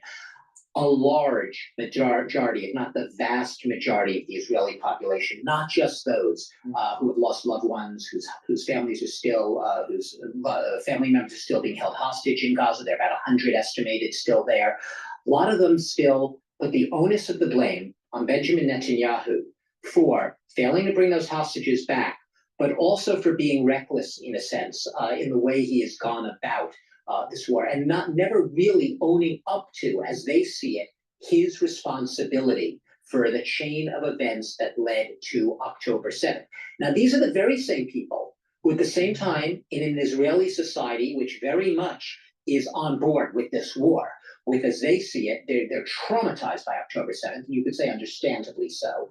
A society that, if it's not outright bellicose, very much on board with the message they need to go after their enemies. So the paradox here, as they put a lot of blame and finger pointing and resentment and even anger at Prime Minister Netanyahu and his right-wing government in their conduct of this war and letting the chain of events that led up to it, for allowing it to happen, they at the same time, and this is where the paradox is, do support that war going forward. So the two might seem mutually exclusive, but you're absolutely right. Multiple fronts is really the way to qualify it, and also a sense of despair at no end in sight, in the sense that we are in an escalatory phase. The phrase being used by the Israeli military with respect to Gaza, the mass evacuation orders there, the heavy bombings that we're seeing in parts of central Gaza, the bombing of a mosque in the past 24 hours there, the evacuation of northern Gaza, the surrounding of the Jabalia refugee camp there.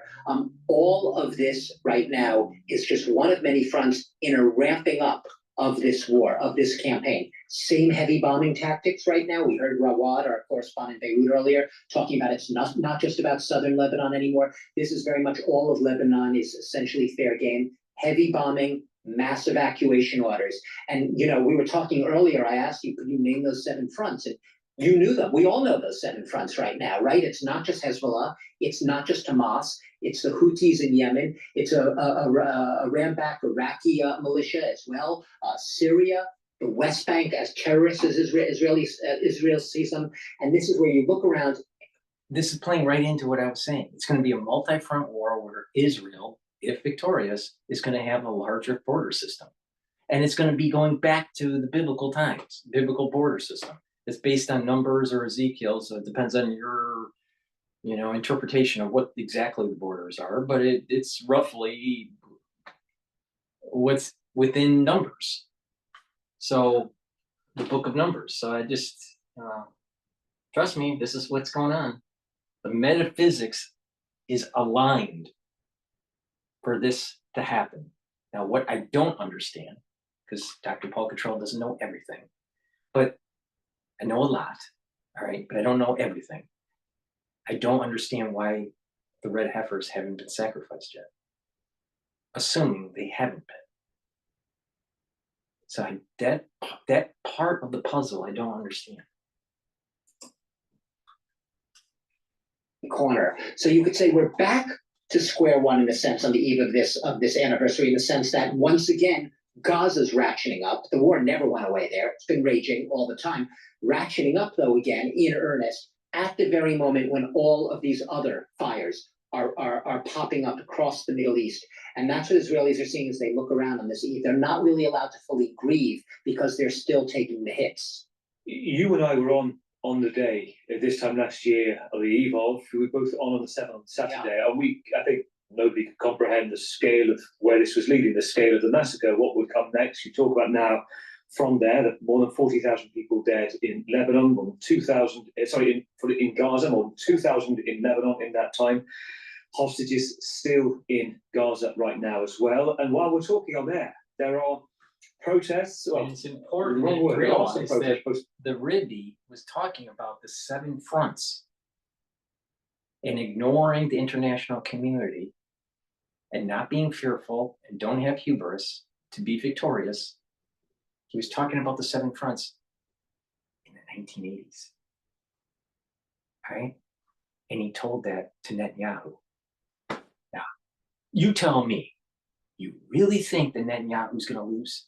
Do you really think that this is all just some sort of, Israeli, very short euphoria and that they're going to lose on the battlefield? This thing was discussed in the 80s and warned what not to do and what to do. And every single fucking time that there was some sort of flare-up in the Middle East, Israel placated to either fear or the international pressure. And every single time they lost.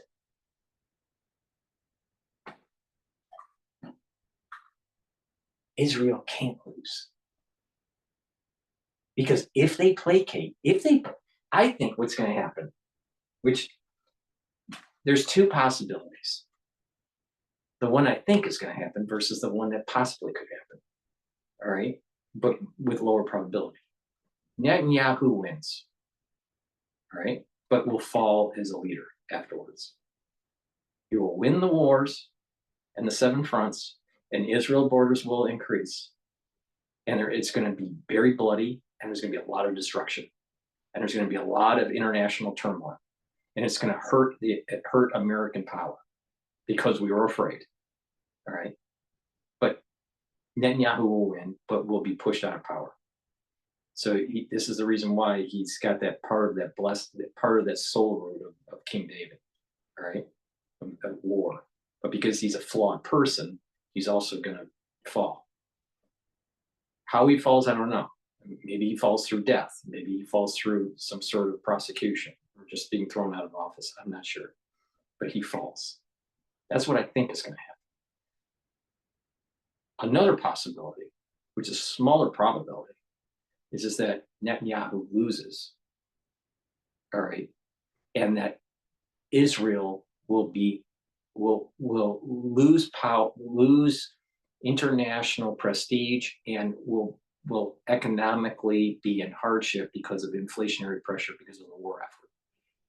Netanyahu gets pushed out, and Israel will be cursed for a very long time for not getting the job done.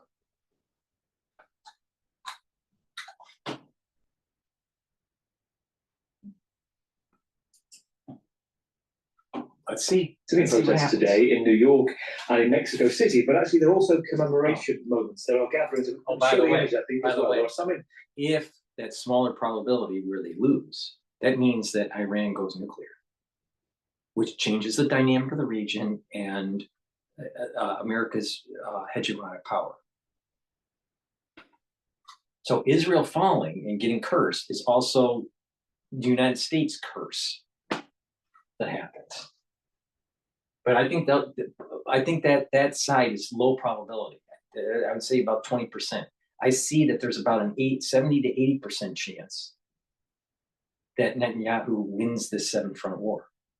As long as he's not fearful, he doesn't listen to the international community, and he doesn't boast.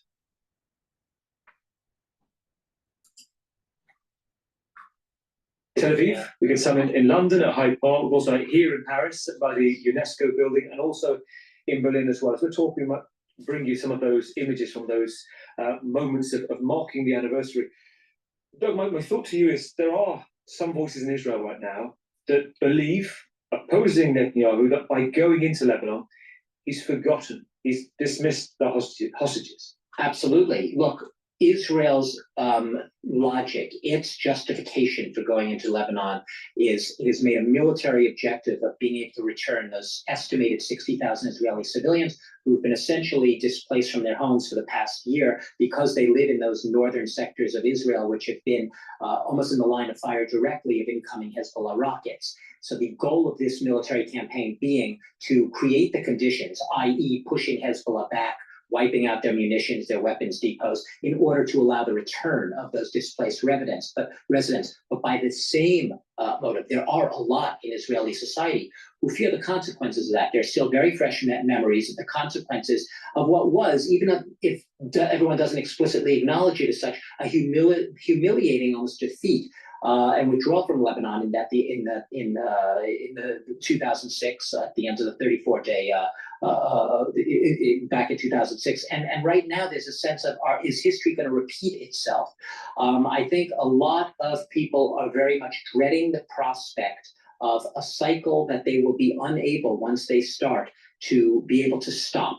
So tonight, as you look at these protests across the world, the question is, can anyone bring any influence or sway to bear on all the sides of this conflict, whether it's Netanyahu, but he seems to not be taking board advice, especially from the US, especially from the United Nations, especially from the United Kingdom, taking board advice from them to sort of reel in the forces there and to try to take a step back from everything. And by the same token, right now there's a sense Netanyahu is remembering that conversation that he had with the Rebbe in the 1980s. And he's taken the Rebbe's advice. And the international community is going to hate it. But it doesn't matter, because if he follows what the Rebbe said, it's going to work. 100%. The question is, does Netanyahu follow the advice? That's the big question in the sky. Let me plug another anti-Fauci box. Please go to my store, the-studio-reykjavik.com, and get the anti-Fauci advanced box. In the advanced box, you get the Max 35, magnesium and zinc to help to boost up your immune system. You get the ashwagandha and the turmeric, bring down inflammation, and control your blood glucose levels. D3 to get cells to go into apoptosis that have been infected. And in the advanced box, you get your choice of extra virgin olive oil, coconut oil, or MCT coconut oil, avocado oil. Let me rephrase that. Extra virgin olive oil, avocado oil, or MCT coconut oil. C60 has to be in an oil because it's lipid soluble. C60 is a molecule. It's a 60 carbon molecule that soaks up free radicals. It's very potent. It works very well. It brings down those free radicals. It reduces the stress on the cell, improves the tissue health, improves the organ health, and it'll improve your mitochondrial health. The mitochondria is the little mechanism within your cells that brings up the ATP. That's the energy factory. All right. You need ATP to improve your immune system, to improve your cell's health and its function. So please go to the store, the-studio-reykjavik.com, to get the anti-Fauci advanced box. Now, in the deluxe box, the anti-Fauci deluxe box, you get everything that I just mentioned, but you also get digestive enzyme complex, which helps to break down proteins, carbohydrates, and lipids, especially glycoproteins, which is very important in the post-2020 crisis. And it has bromelain in it, and that will help to break up clots. It's fibrinolytic. So this helps to break up clots and breaks up glycoproteins. So this is really important. That's why it's in the anti-Fauci box. Omega-3 brings down LDL levels and increases your HDL levels. That means that you have a better lipid profile and helps to control your cholesterol. It also prevents red blood cells from sticking. So it prevents clotting or hyperclotting. And lignans, it's an antioxidant and it brings down inflammation. This is great to boost up your immune system. You need to boost up your immune system. Trust me.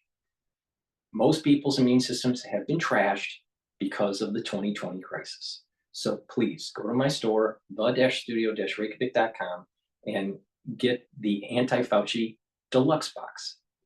If you don't want to get a box, but you want some of the items in the box, you can purchase any item individually. It's up to you. You do get a discount if you buy an anti-aging box. So please go to my store, the-studio-reykjavik.com, and get the anti-Fauci box, the anti-Fauci advanced box, or the anti-Fauci deluxe box. Please click the link in the description of this video to get to the store. It's the-studio-reykjavik.com.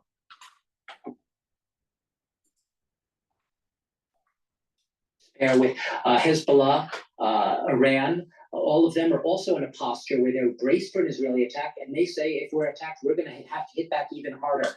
You know, they said that there was even perhaps there are reports now coming forward that the Hezbollah, the late Hezbollah leader now, Hassan Nasrallah, was ready to accept a ceasefire. But he was killed in an Israeli strike, so that's not going to happen. Two thoughts, because we are getting a lot of information, as we have every night for the past few nights, as we're on air, because of the scale of this now, these multi-fronts. First of all, we've had comments as we're talking from Emmanuel Macron's office to say that they are unwavering in their support for Benjamin Netanyahu and the government, despite their clear fissures between them as to whether they see the view of the conflict. He's still calling for a ceasefire, so they're not seeing eye to eye. I also want to bring this to you. This is from news agencies in the past few minutes while we're on air, to do with Iran, saying this. Senior intelligence, military and diplomatic officials have been meeting in Iran, a special national security foreign ministry committee related to what's the situation and related to the closure of the airspace tonight. Now, clearly it's a leap to take it to what could happen tonight, but this is unusual that they're meeting on a Sunday in Tehran. Absolutely. Look, all of the Iranian top leadership right now, they are feeling they're torn. They're feeling extremely vulnerable. Everyone is braced for a target. It's just a question of what the Israelis are going to hit, not if they're going to hit. We've heard varying signals sent out in recent days. The U.S. Inveighing on Israel not to hit the nuclear facilities, the Biden administration, and then also suggesting that they shouldn't go after the oil facilities as well. But equally, we've heard the determination of Benjamin Netanyahu and his leadership, and we saw the sound bites from the defense minister earlier with his troops, that determination that they are not going to have the terms of their war as they see it be dictated to them by people who do not live in their neighborhood, and the implication being they cannot understand the threat that we face in the way that we can. So this is a war that they are waging right now. They're essentially, I won't say going rogue, but they're waging it alone. They're going it alone, and if they're not completely turning a deaf ear to the pleas of the international community to take a step back, to try to see things in a broader perspective, there is no signal that they are open to anything else. In Iran right now, those airports being closed, it shows that, yes, they are literally on a war footing. They are braced for some sort of retaliation, a retaliation which, as we said, will put them in an almost impossible position, because the pressures on so many levels will be that they have no choice but to respond again in kind. Hence that cycle that we've been talking about, that how do you stop it once it is unleashed? No. Briefly, let me get your read of this. This is the wrong focus. Stop worrying about trying to de-escalate it. Try to solve the long-term problem. This is where the international community has screwed up through the 60s, through the 70s, through the 80s, through the 90s, through the 2000s, through the 2010s, and now 2020s. The international community has fucked up every single fucking time. It's time to get the job done. Don't worry about de-escalation. Get the fucking job done. It's really simple. But you got a lot of talking heads and a lot of people that want to be pacifists or or don't really want to focus on the real problem. Do you really want a nuclear Iran? You think a nuclear Iran is going to make the world a safer place? Good luck with that between the strife between the Sunnis and the Shias. Please go to my store, the-studio-reykjavik.com, and get the olive leaf extract. Why? It's a dual purpose product. It helps to improve your immune system and your cardiovascular system. How? It brings down inflammation. And by bringing down inflammation, you can boost up your immune system and improve your cardiovascular health, because lower inflammation will reduce the buildup of plaque. In addition, olive leaf extract brings down LDL levels and increases your HDL levels. That means you have a better lipid profile.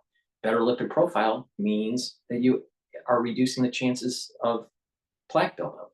Please go to my store, the-studio-reykjavik.com, and get the olive leaf extract.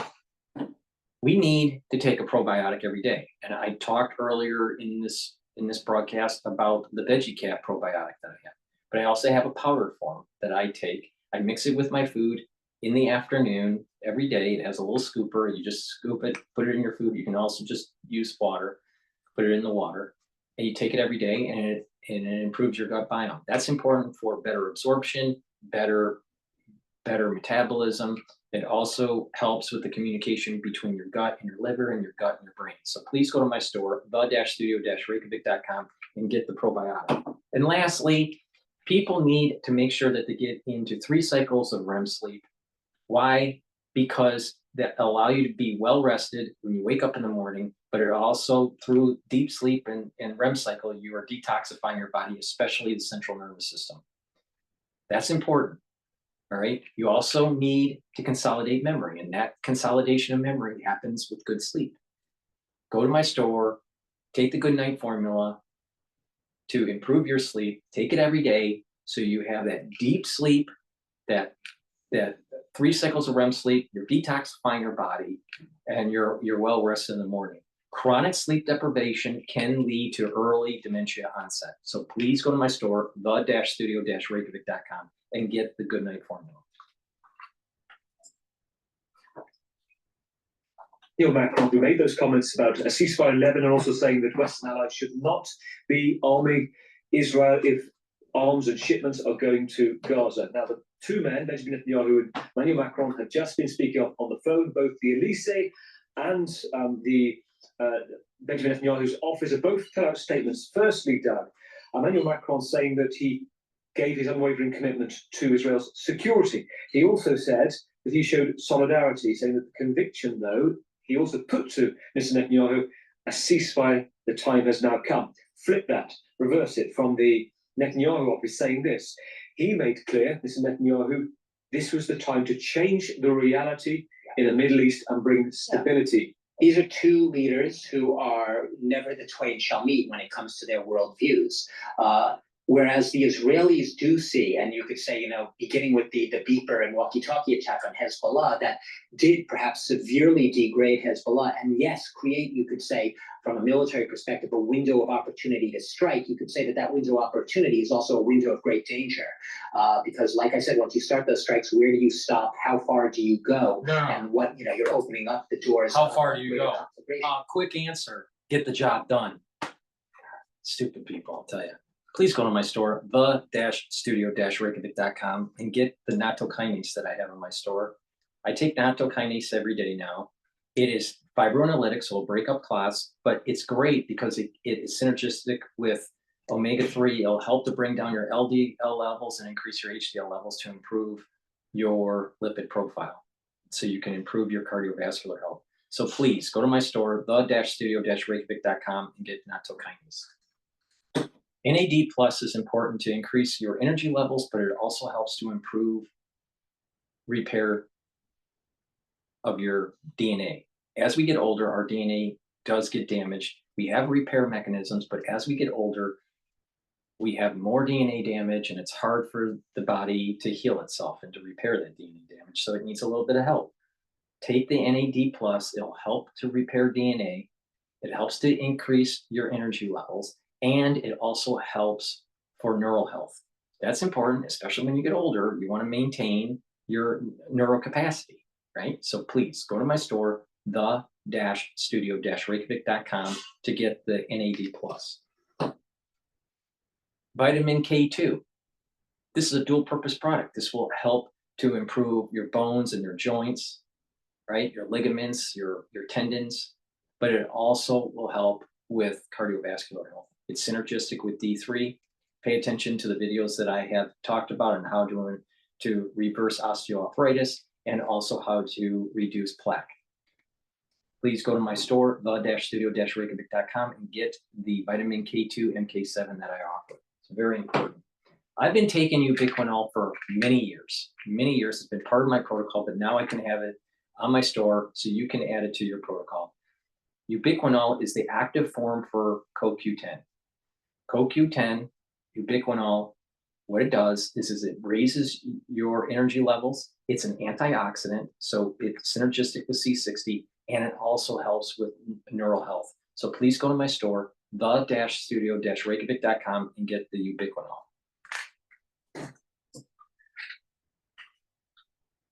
But Emmanuel Macron, you could call it damage control, but I think Macron is actually he's speaking from conviction, and I think in his mind, he's speaking very honestly. I think the two are not mutually exclusive.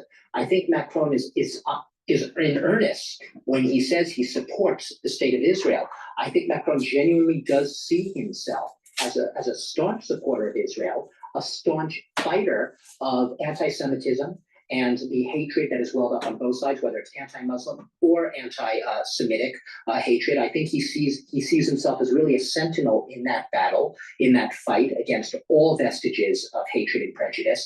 Yet at the same time, I think what he is doing is expressing his conviction that he doesn't see a way forward in the current Israeli strategy. So this is what I mean. Never the two worldviews shall meet. They're both hunkered down in their own very, very sharply drawn sides of perspectives, if you will. And there is nothing basically that is going to convince Netanyahu that what Emmanuel Macron is saying to him, that perhaps consider that ceasefire, consider what happens if you do go forward, if you drop this opportunity, the little opportunity that might remain right now to reach some sort of understanding, consider what might happen ahead. For right now, for Netanyahu and his military establishment, the ultimate objective is to take advantage of a moment when they say that they could perhaps, for not just now, but way into the future, ultimately provide security for Israel and the citizens of Israel, and to do it in a way where they will not have to face similar threats again. That's why they're so divergent on their perspectives. But I think that both men, if anything, are being honest to their convictions. I believe they really believe what they're doing and what they're saying. Very interesting, Doug. All right, so what I'd like to do is I wanted to talk about the oil. Now, there's lots of strife that's going on in the Middle East, and it's going to affect the oil. If Israel hits oil fields, there's going to be an emotional reaction where oil will skyrocket. That's my take on it. So let's see, what some of the talking heads on this subject matter have to say. To build the website you need, with full business functionality and a design. We should ask ourselves why are climbing today and on pace for the biggest weekly gain in about 2 years, boosted by rising tensions in the Middle East. Joining us now, we want to bring in Claudio Galimberti. He is Rystad Energy's chief economist. Claudio, it's great to have you. So we've seen this massive move to the upside here. You see crude and Brent both pushing even further to the upside here today. I think the big question investors are asking, at least when it comes to crude, whether or not we're going to push above the $80 a barrel limit. What do you think?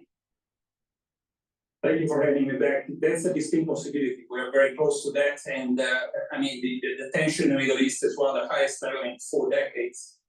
Now, we should ask ourselves why iron price is higher to some extent. And that has to do with the fact that we have a lot of spare capacity in the Middle East. So we have come from basically 2 years of successive production cuts. And right now we have places like Saudi Arabia and UAE that sit on 4 or 5 million barrels of spare capacity. So that's keeping leading prices. But there is an enormous amount of production taking place in the Middle East. So if we are going into an escalation phase, and if we are going into an all-out war, then the oil markets can really be on a tailspin upwards. So $80 per barrel is definitely something we can see the next few days. It seems like the cap to that, Claudio, would be whether or not, as part of that escalation, there was any impact to the Strait of Hormuz. What should investors be watching for there to really understand what that might do to the price action if there was any escalation that specifically impacted that strait? Absolutely, and it's good that you raise this point because I mean, in some cases, traders have started to buy call options at $100 per barrel strike price, which clearly shows that there is this possibility. So let me give you just a couple of important numbers. So we quoted the spare capacity in the Middle East. Let's call it more than 4 million barrels per day, between 4 and 7, depending on how you count it. Let's talk about the possible supply disruption from Iran. Iran is clearly one of the two parties in this war, and they currently export 2 million barrels per day. So if Iran was to be impacted, then this could be addressed with the spare capacity coming from Saudi Arabia and UAE. Strait of Hormuz is on a different league. We're talking about 13 to 50 million barrels per day of oil going through the Strait of Hormuz, and this is just crude. On top of that, we will need to add LNG, we will need to add oil products.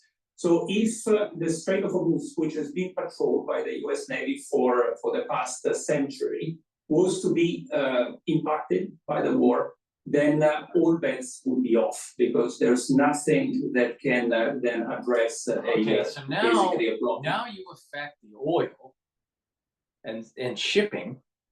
And do you think that the United States is going to be paid kind to that? Of course, they're going to start attacking Iran, right? And attacking Yemen to protect the shipping lanes. So this thing is all set up for huge conflict in the region. This is not just some simple, missile strike stuff. And when the United States gets involved, then we start breaking a bunch of stuff, right? Usually with bad strategic, planning, and we have a lot of mission creep that takes place after. But things could get really bad really quick. So before we continue on the oil going to $80 or maybe $100 a barrel, I think the ones that are putting call options in the 106, I don't think it'll go to 100 yet. I think it's lower probability, but they're doing the black swan event. Those call options are pretty cheap, so they're buying just in case of a black swan event. If a black swan event does happen, they could make a lot of money doing it, but they probably will lose. When you do these black swan option trades, most of the time you're losing money, but then there's that 1 or 2 time event that you make all your money back plus. So I would not suggest putting options out, going, way out of the money. I think $100 a barrel is a little bit out of reach. $85 a barrel, I think it's very reasonable. Please go to my store, the-studio-reykjavik.com, and get zeolite. Zeolite helps to detoxify your body. It takes heavy metals, toxins, and chemicals out of your body, including forever chemicals. So what's important here is to know that zeolite is a negatively charged molecule. It'll attach to a positively charged toxins and chemicals and heavy metals. That binding of the positive and negative will allow you to urinate that out in 6 to 8 hours. So you're slowly detoxifying your body.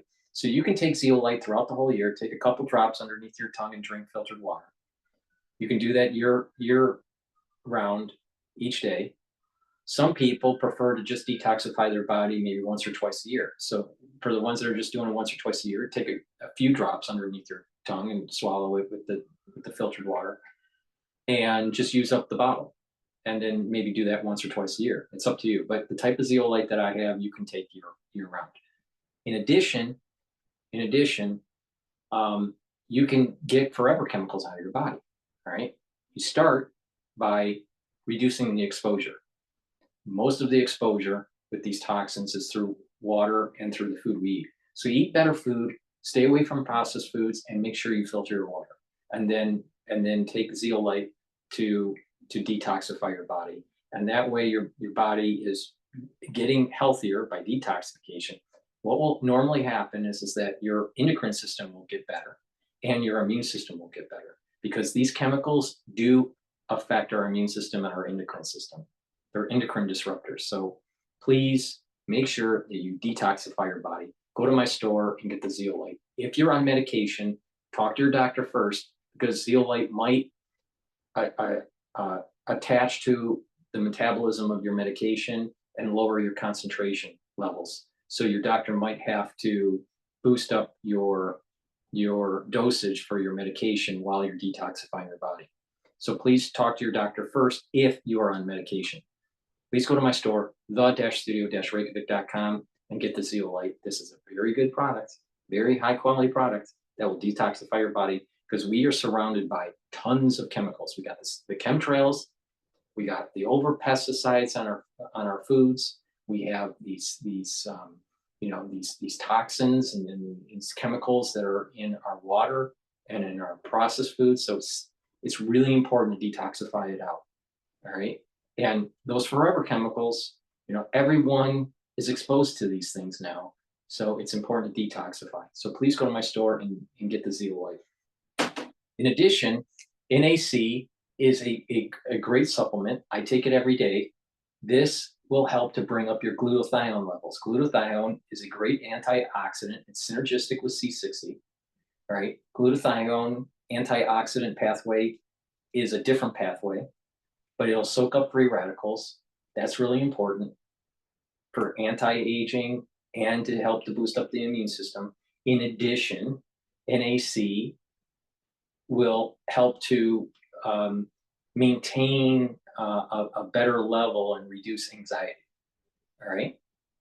And it helps to detoxify your liver and your kidney. So please go to my store, the-studio-reykjavik.com, and get NAC. NAC, raise up those glutathione levels so you can soak up those free radicals. And myotrol. Myotrol is extremely important to maintain muscle and to gain muscle, all right? This is important because when you get older, it's harder to maintain muscle mass, all right? So myotrol is a supplement you take to help to boost up muscle and to maintain muscle. It works really good when you're doing a little bit of cardiovascular and weight training, right? And you have a proper diet and you rest, and also myotrol helps to boost up the mitochondrial health. So this is synergistic with C60 because C60 helps to boost up the ATP and the mitochondrial health. So myotrol, you need a lot of mitochondria for your muscles. So, a lot of ATP for your muscles. So please go to my store, the-studio-reykjavik.com, get myotrol to help to build muscle and to maintain muscle. This is extremely important as we get older. So please go to my store and get this very high quality product, myotrol. Rate of almost 40 million barrels per day would be akin to more than 15% of crude production. So it would be completely unprecedented. Claudio, I know it's very, very hard to predict, especially in a situation like this, but I guess just in terms of what you're forecasting, how likely is that? That's indeed, that's extremely difficult to predict.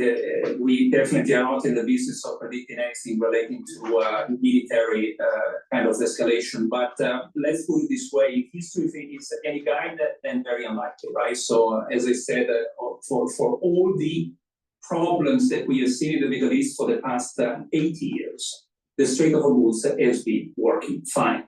And as I said, it's being patrolled by not just by U.S. Navy, but primarily. Clearly, we are facing, as I said at the beginning, a situation which is we have not seen in at least 40 years, I would say, and the possibility of of a direct war between Iran and the neighbors, specifically Israel, is at this point quite likely. So that is something that the traders are now starting to price in, right? So if you see really from, we are currently at $78 per barrel Brent, you see call options being bought at $100 per barrel. That's clearly factoring in something of a big size, big proportion, big, let's call it a big supply disruption. Which of the refinery operations are most exposed, are most vulnerable here? Thinking about Exxon and Chevron, and where investors need to be monitoring this spillover effect here. that could impact how they're able to move their supply around? Excellent point, because who is present in the Middle East? Well, they're primarily obviously talking about the big NOCs, right? So the ADNOC, the Saudi Aramco, the other big NOCs in the Middle East. But if you think about the major section, they have a relatively low exposure, specifically when it comes to oil. The Exxon is primarily present in the Americas, Chevron also in the Americas, and in West Africa. Shell is more evenly distributed across the globe, but it only has a relatively limited exposure to the Middle East. If you think about primarily in this case would be Qatar, the LNG. So Total similar, probably slightly more than the American counterparts, the exposure to the Middle East. But clearly the impact of a Middle East war would be on the Middle East producer, and the big majors have very, I wouldn't say very little exposure, but definitely they are much more exposed to other parts of the world, primarily America and West Africa. So from that standpoint, if you're an investor, purely from this standpoint, the major would stand to gain in a situation for a big supply disruption in the Middle East. All right, Claudio Galimberti, who is the Rystad Energy Chief Economist. Claudio, thank you so much for taking the time here today. Appreciate it. All right, so I think it's more like 80, 85, not 100. But, you know, that's something that has to be watched very carefully because there's lots of volatility. It can go up and down very quickly. And it doesn't lend itself to really analyzing it based on the structure of price. It's really about event risk. All right, so I'll keep you updated as the markets open and, you know, as the situation evolves. But I suspect that oil is probably going to be going up, not down anytime soon. Thank you for listening. Please make sure you subscribe to all my channels. I have 4 channels on YouTube: Brighteon, Bitchute, and Rumble. Please follow me there. Please go to my store, the-studio-reykjavik.com, and get those supplements that I offer. You can get them individually, build up your own little protocol, or get the anti-aging boxes that I offer to get you started on what, you know, how to improve your immune system, how to improve your endocrine system, how to improve your cardiovascular system. It's really important. All right. If you follow what I'm doing, you are going to get healthier. All right. Thank you for listening, and have a nice day.